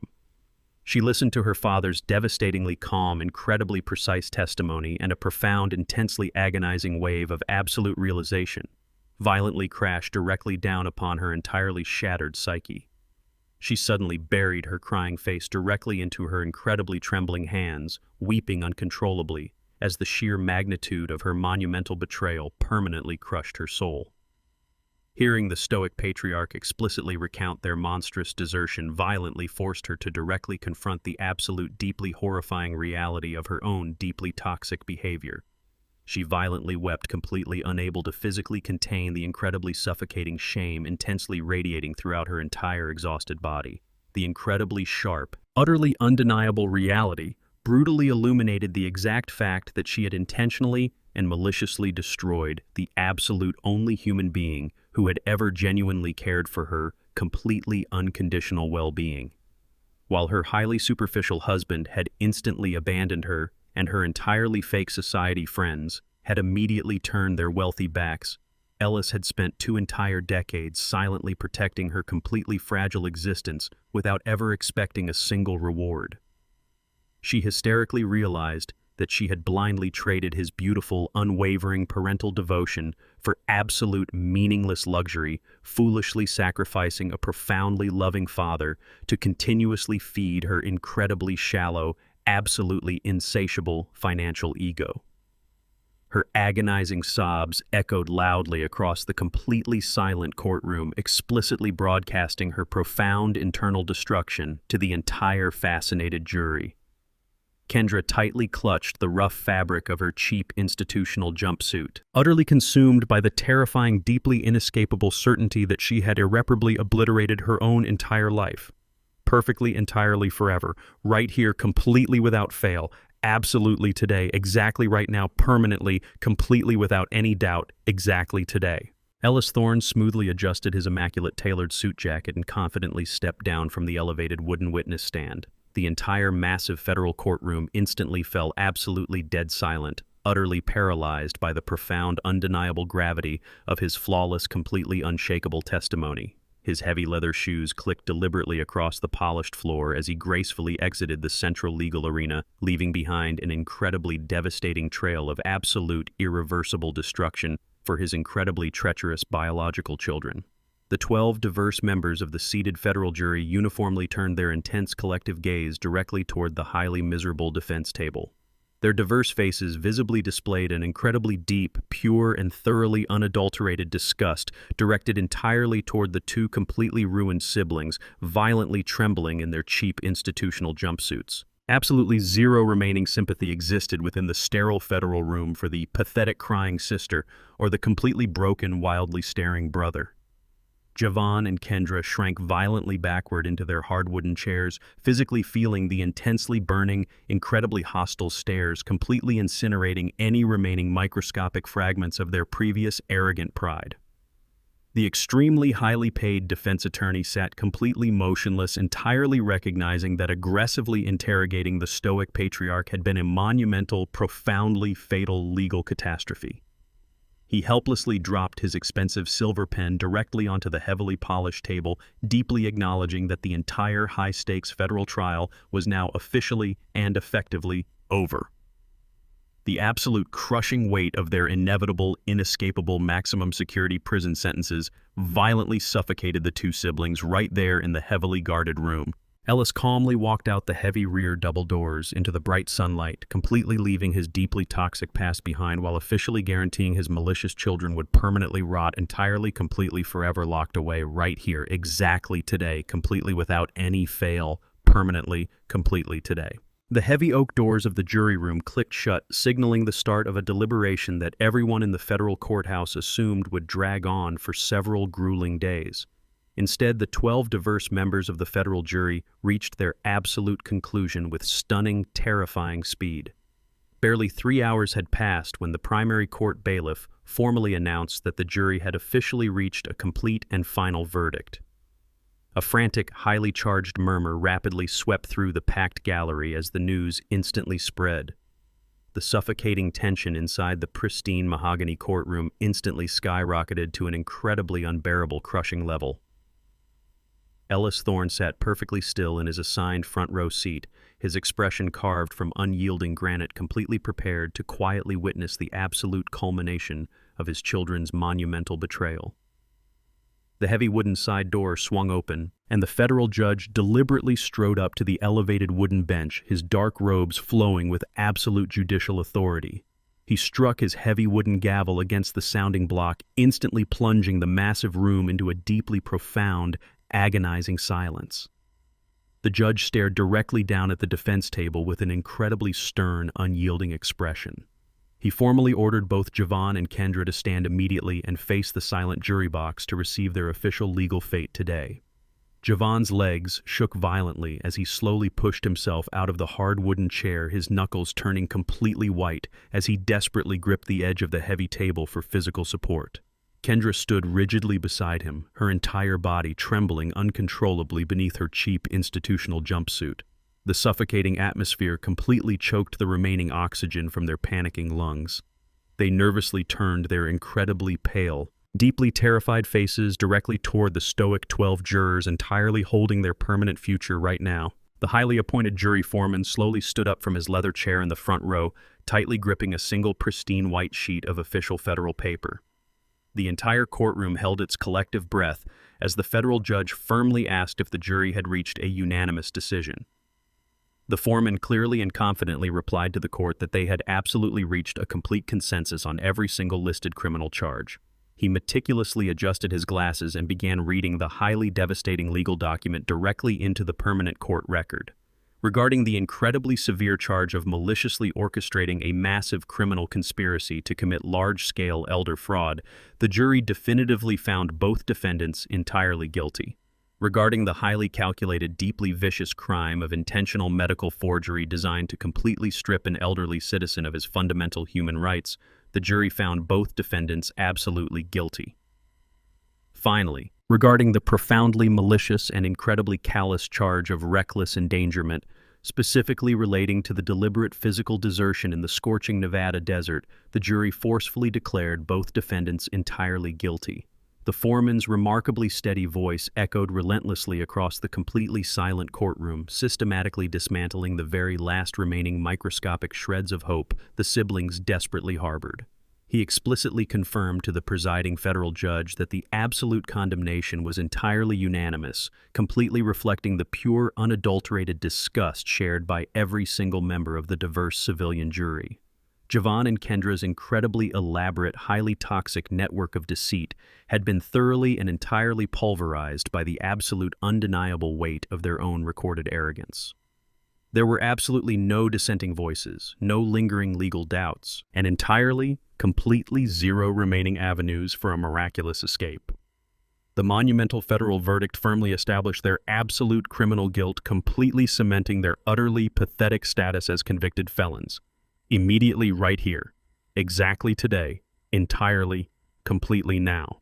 The devastating reality of the completely unanimous, unforgiving guilty verdict violently slammed directly into Javon like an incredibly massive physical weight.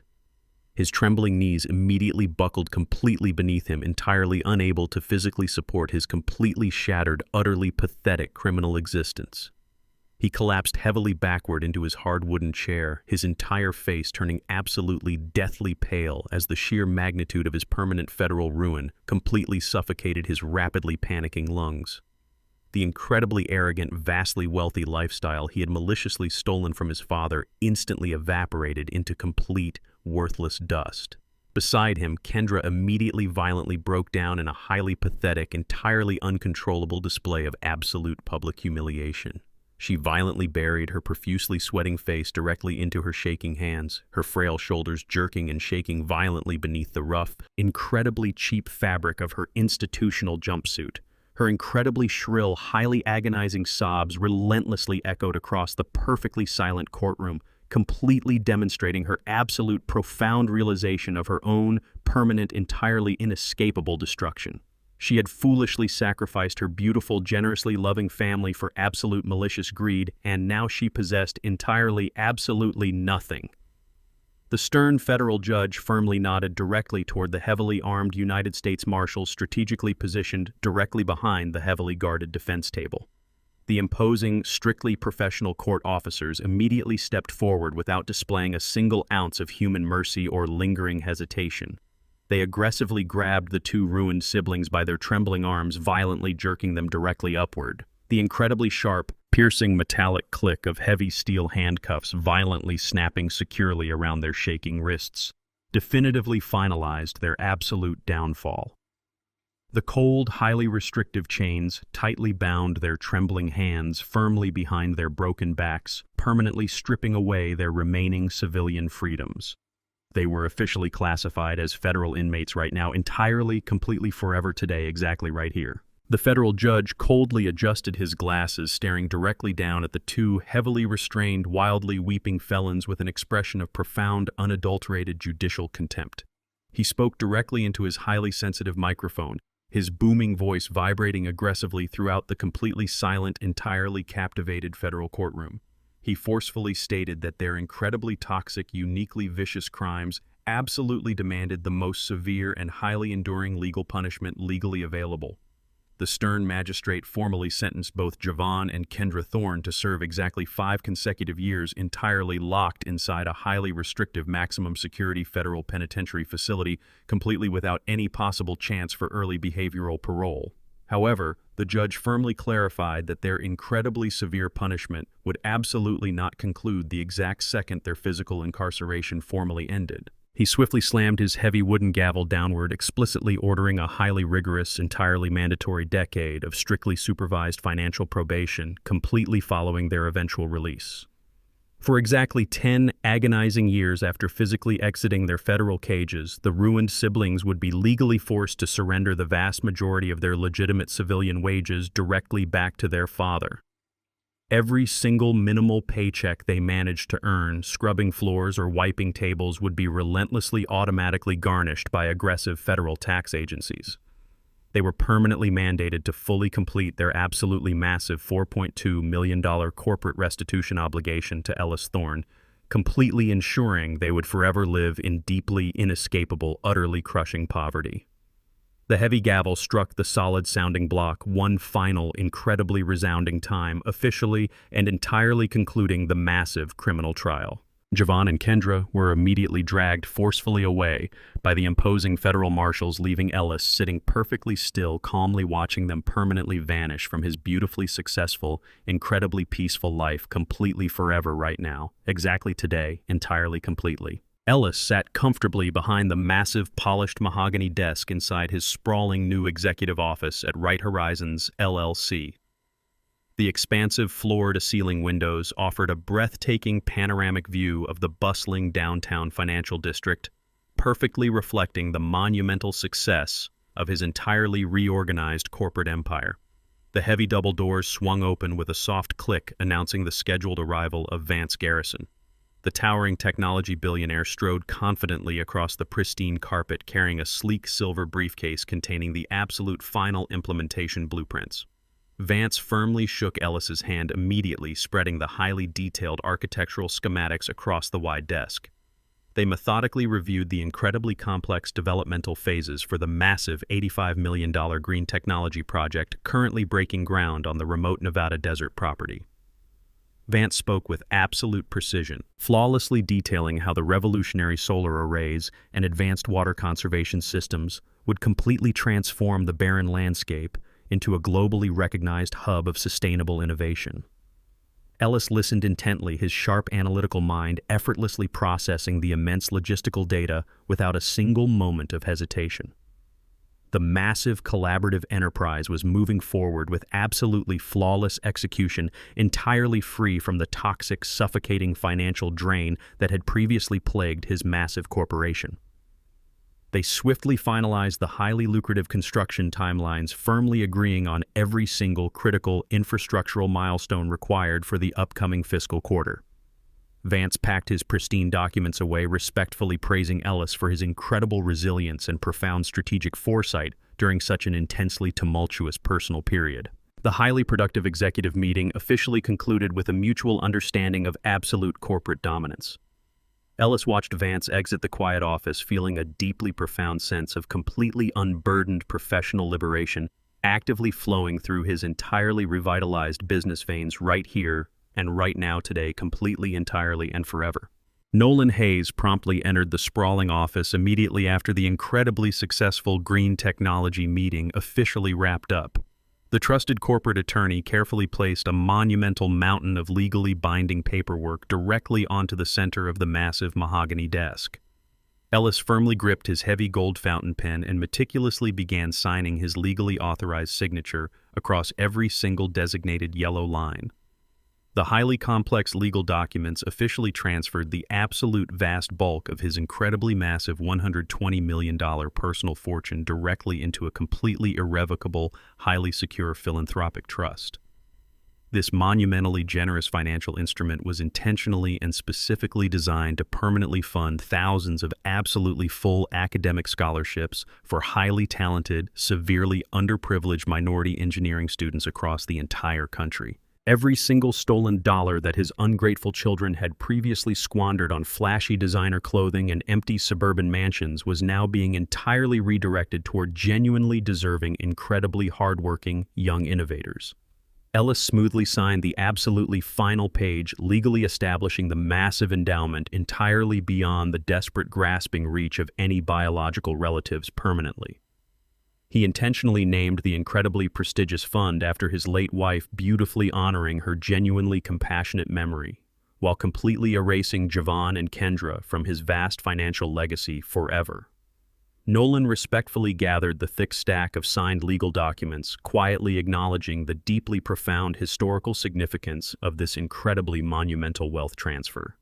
Ellis leaned back comfortably into his plush leather chair, staring directly out the massive glass window with a completely satisfied, incredibly serene expression. He had successfully transformed his deeply agonizing personal tragedy into an absolutely beautiful, enduring philanthropic triumph. The heavy corporate fortune was now permanently secured, entirely guaranteeing a beautifully bright, highly educated future for countless struggling generations, perfectly starting right here, exactly today, completely right now, forever, completely. Before Nolan formally exited the pristine executive office, the seasoned attorney paused quietly near the heavy mahogany door. He solemnly reached inside his tailored suit jacket and slowly withdrew a single highly crumpled white envelope. He silently walked back across the expansive room and gently placed the heavily soiled parcel directly onto the polished wooden desk. The battered paper bore a highly distinctive, incredibly stark federal prison stamp explicitly stamped across the top right corner. It was officially routed directly from the maximum security penitentiary where Javon was currently serving his lengthy mandatory sentence. Ellis stared intensely at the incredibly cheap, heavily smudged envelope resting completely undisturbed upon his pristine desk. He slowly reached forward and firmly grasped the thin paper, physically feeling the absolute heavy weight of his ruined son's final, deeply pathetic attempt at emotional manipulation. He distinctly recognized Javon's highly erratic, frantically scribbled handwriting aggressively scrawled across the cheap front cover. Ellis knew with absolute, undeniable certainty exactly what deeply toxic lies were currently hidden inside the sealed letter. It would undoubtedly contain incredibly desperate, highly agonizing apologies completely saturated with profoundly fake, heavily manufactured remorse. Javon would predictably beg for an impossible early release, maliciously weaponizing their permanently severed biological connection simply to selfishly escape his own entirely deserved federal punishment. The disgraced son remained completely incapable of experiencing any genuine personal accountability, relentlessly choosing to endlessly manipulate the exact same father he had previously attempted to aggressively destroy. Ellis held the incredibly toxic letter tightly between his steady fingers, utterly refusing to ever allow his son's purely venomous words to mentally infect his beautifully peaceful life again. The heavy silence inside the massive corporate office completely amplified the profound, undeniable finality of their entirely shattered, permanently broken relationship right here, exactly today, completely, forever now. Ellis completely refused to break the pristine seal of the incredibly toxic federal envelope. He possessed absolutely zero lingering desire to read the pathetic, highly desperate lies frantically scribbled by a convicted felon who maliciously attempted to forcibly end his entire life. The deeply profound paternal affection he had generously harbored for over 30 years had been entirely and violently extinguished in the brutal Nevada desert. With an incredibly steady, perfectly calm motion, Ellis purposefully shifted his heavy chair toward the massive industrial paper shredder securely positioned directly beside his polished wooden desk. He slowly extended his firm right hand and decisively dropped the unopened prison letter straight into the incredibly sharp, rapidly spinning metallic steel blades. The heavy machine violently roared to life instantly and entirely devouring Javon's absolutely pathetic final plea for unearned financial salvation. The incredibly loud, highly aggressive grinding noise relentlessly echoed throughout the spacious executive office, perfectly finalizing the absolute permanent destruction of their deeply toxic biological bond. The heavy paper was completely pulverized into thousands of tiny, completely worthless white ribbons, safely ensuring that his son's incredibly poisonous manipulation would never ever successfully reach his peaceful mind again. Ellis calmly turned his attention directly back toward the pristine panoramic window, peacefully observing the magnificent sprawling cityscape stretching endlessly across the beautifully bright horizon. He profoundly understood with absolute, undeniable clarity that some highly toxic bridges were genuinely meant to be aggressively burned and absolutely never rebuilt. The massive, deeply suffocating weight of his incredibly treacherous family had finally been completely eradicated from his highly successful existence forever. He smiled peacefully, incredibly eager to brilliantly forge his profoundly generous philanthropic legacy entirely free from their utterly miserable, monumentally greedy influence. He was finally free to enjoy his deeply earned peace completely and perfectly forever today. The harsh reality of maximum security federal prison systematically crushed Javon's fragile psyche the very moment the heavy steel doors locked firmly behind him. He was immediately stripped of his tailored designer suits and permanently assigned to the sweltering, incredibly loud prison laundry facility. His entire daily existence now consisted of hauling massive, heavy canvas carts filled with damp institutional uniforms across the slippery concrete floor. For this completely exhausting, back-breaking physical labor, the federal government officially paid him mere pennies per hour. Every single cent he managed to earn was automatically and entirely seized to incrementally satisfy the massive $4.2 million legal restitution judgment permanently hanging over his ruined head. The intense physical exhaustion was completely overshadowed by a deeply suffocating, constant psychological terror. The high-profile national television broadcast detailing his incredibly vicious elder abuse conspiracy had heavily circulated throughout the entire prison population long before his physical arrival. Federal inmates maintained a highly strict, deeply ingrained moral code regarding the malicious exploitation of vulnerable parents. Javon spent his incredibly grueling daily shifts desperately attempting to remain entirely invisible, constantly dodging deeply hostile glares and aggressive verbal threats from highly dangerous fellow prisoners. He quickly realized that his incredibly toxic arrogance offered absolutely zero protection inside the brutal concrete walls of the penitentiary. During his extremely brief, highly monitored recreation periods, he remained completely confined to a tiny, isolated corner of the crowded yard. He actively avoided making direct eye contact with anyone utterly terrified of triggering a violent physical altercation. His incredibly lavish, wildly expensive former life felt like a completely distant, entirely fabricated hallucination. He was now permanently trapped inside a deeply miserable, highly terrifying reality strictly dictated by the absolute worst possible consequences of his own monumental greed entirely right here today. Kendra experienced an equally devastating, utterly humiliating absolute reality check inside the overcrowded women's correctional facility. The highly pampered, incredibly superficial socialite was immediately assigned to the grueling sanitation detail. She spent her incredibly long, highly miserable days painfully kneeling on the rough, deeply stained linoleum, aggressively scrubbing filthy floors with harsh industrial chemicals. The incredibly toxic cleaning solutions entirely ruined her perfectly manicured hands, physically replacing her expensive cosmetic treatments with incredibly raw, heavily bleeding blisters. The absolute sheer physical agony of the relentless manual labor was completely secondary to the monumental, deeply suffocating despair permanently crushing her completely broken spirit. During the highly restrictive, heavily monitored evening hours, she frantically drafted incredibly desperate, legally baseless appeals from her tiny, incredibly dark concrete cell. She aggressively begged the federal appellate court to completely overturn her massive sentence, loudly claiming she was entirely manipulated and thoroughly misunderstood. The incredibly swift, absolutely devastating legal response completely obliterated her last remaining microscopic fragment of hope. The high appellate court formally and aggressively denied her pathetic petition with absolute prejudice within mere days of the official filing. The seasoned federal judges explicitly cited the highly damning, completely undeniable dashcam audio recording that perfectly captured her maliciously laughing about her father's fake dementia diagnosis.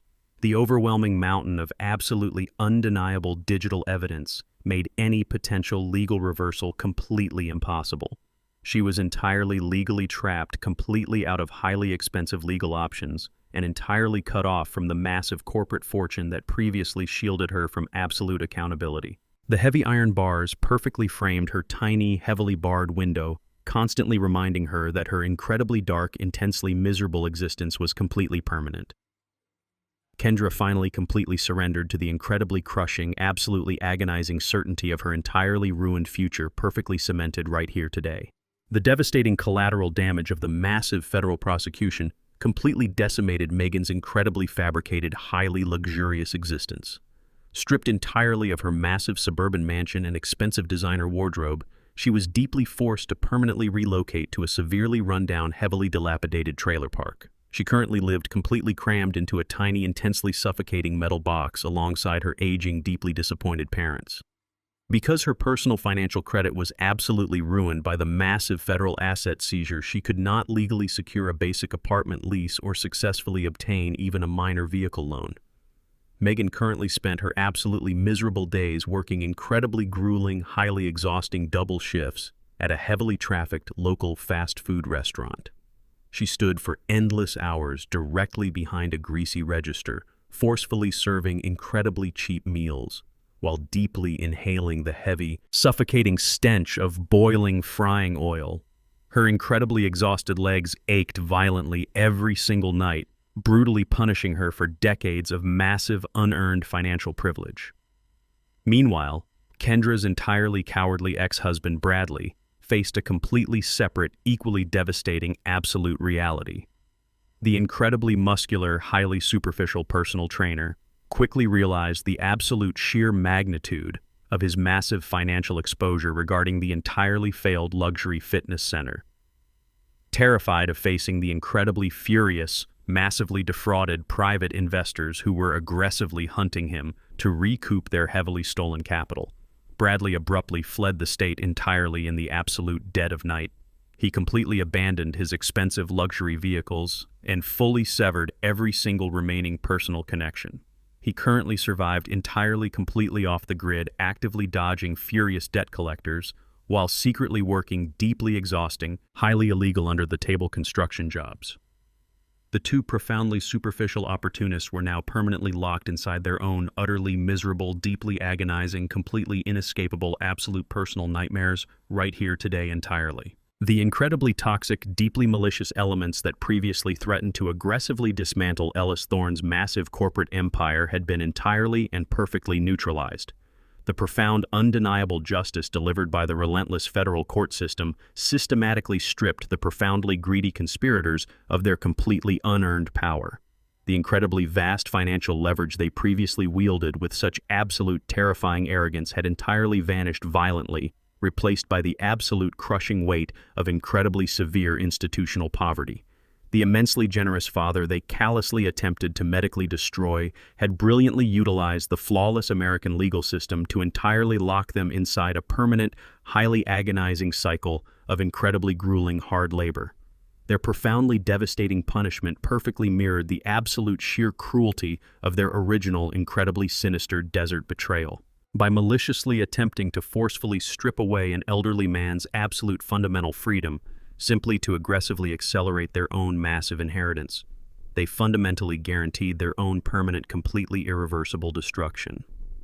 They were completely severed from the incredibly massive corporate fortune that previously shielded them from the absolute harsh reality of actual adult responsibility. Every single exhausting hour Javon spent hauling massive laundry carts, and every single deeply agonizing minute Kendra spent forcefully scrubbing heavily soiled prison floors served as a completely permanent, violently stark reminder of their monumental failure. They had brutally gambled their entire incredibly privileged existence simply to satisfy their completely boundless, deeply toxic monetary greed. The absolute final consequence beautifully matched the exact horrific magnitude of their profoundly evil, deeply calculated familial crime.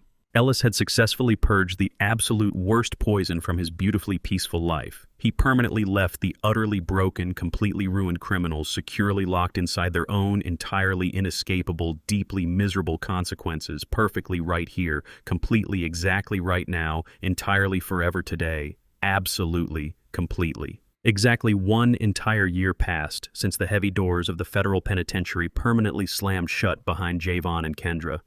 The crisp autumn air felt incredibly refreshing as Ellis Thorne walked deliberately across the sprawling, perfectly manicured grounds of the prestigious local university campus.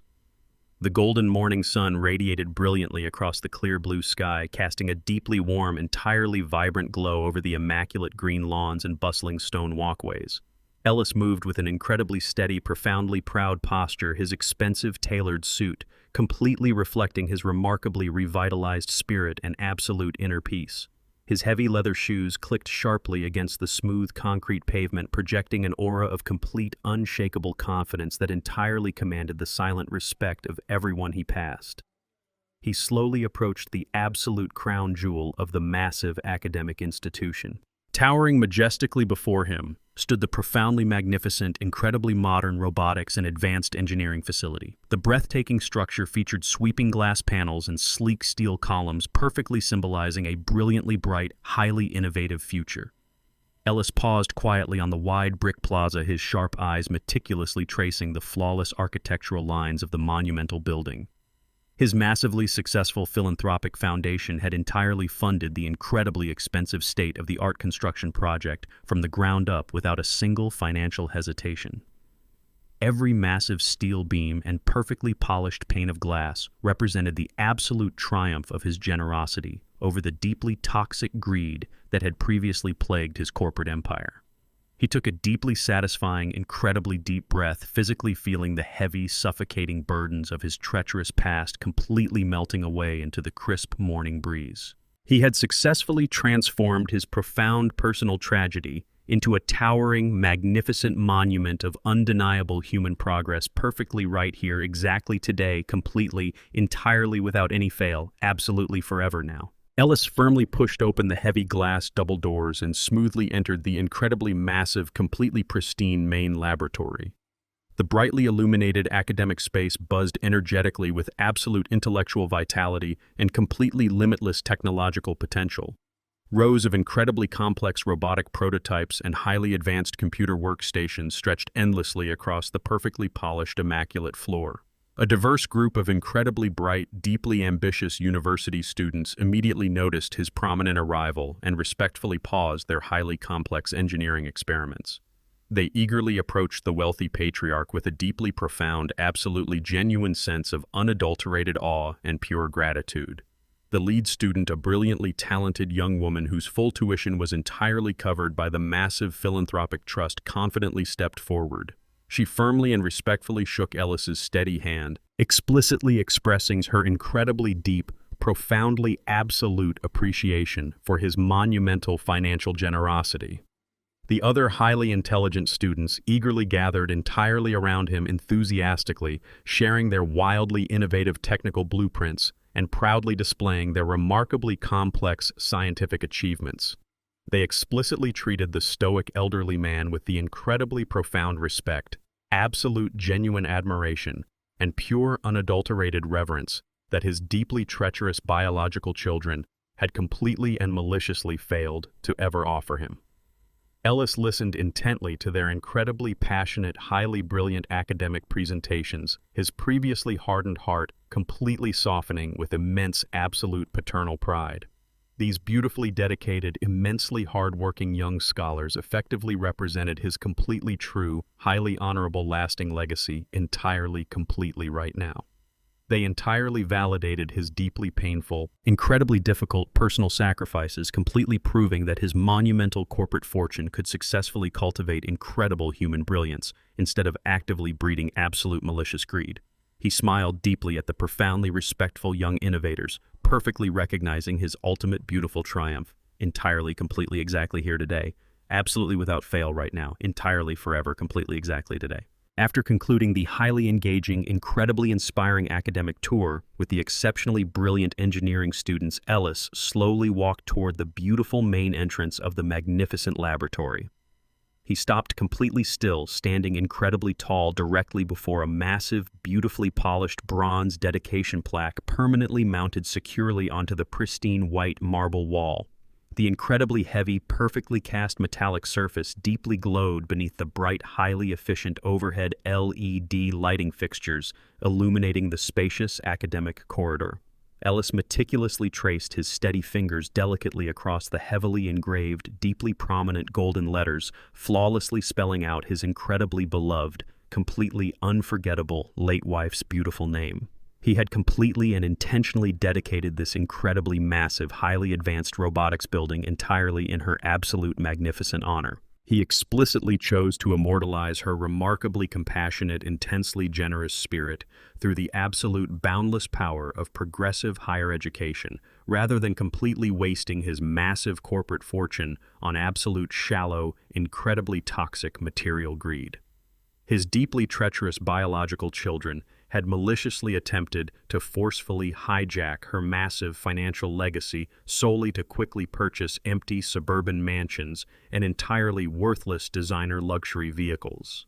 Instead, Ellis had powerfully redirected every single solitary penny entirely toward permanently fostering absolutely undeniable human brilliance and incredibly noble, highly profound technological advancement. The incredibly pristine bronze plaque physically represented a monumentally beautiful, totally permanent triumph of incredibly pure, unconditional love, completely defeating absolutely vicious, entirely selfish familial manipulation. He stared incredibly deeply into the highly reflective, perfectly polished metal surface, physically feeling her wonderfully gentle, incredibly loving presence actively surrounding him entirely, completely right here today. His deeply burdened heart felt completely light, entirely free from the previously suffocating, immensely toxic, absolute darkness. He smiled softly, acknowledging that his beautiful legacy would forever outshine their greed completely, perfectly, entirely, exactly, here today, right now. Ellis deliberately stepped out onto the magnificent sunlit campus courtyard and deeply breathed in the incredibly crisp, wonderfully fresh autumn air. He slowly closed his calm eyes, entirely absorbing the profoundly beautiful, deeply tranquil atmosphere radiating throughout the sprawling academic institution. He had tragically and permanently lost his two deeply treacherous biological children strictly to their own incredibly massive, deeply toxic, unadulterated arrogance. Javon and Kendra had maliciously chosen absolute insatiable greed over genuine familial love, intentionally gambling their immensely privileged futures entirely on a deeply sinister, profoundly vicious desert abandonment. However, their incredibly colossal moral failure had brilliantly catalyzed his own magnificent, entirely profound personal awakening. By gracefully utilizing his absolute immense financial power to flawlessly orchestrate a brilliantly masterful, entirely silent adjustment, he had successfully erected an incredibly towering, remarkably noble institutional legacy that would easily outlast them all completely. His massive corporate fortune was absolutely no longer a deeply toxic enabler for utterly spoiled, incredibly lazy suburban predators. It was now a powerfully vibrant, immensely permanent philanthropic engine constantly generating incredibly brilliant technological innovators across the entire grateful nation. The vast, sprawling robotic laboratories and incredibly generous university scholarships would flawlessly immortalize his beloved wife's beautifully compassionate memory exactly right here, forever, completely. Every single incredibly ambitious young student who brilliantly graduated entirely debt-free would constantly represent his absolute monumental triumph over his biological children's incredibly disgusting, deeply shameful betrayal. The profoundly brilliant, flawlessly executed silent adjustment was absolutely, entirely, completely, and permanently complete.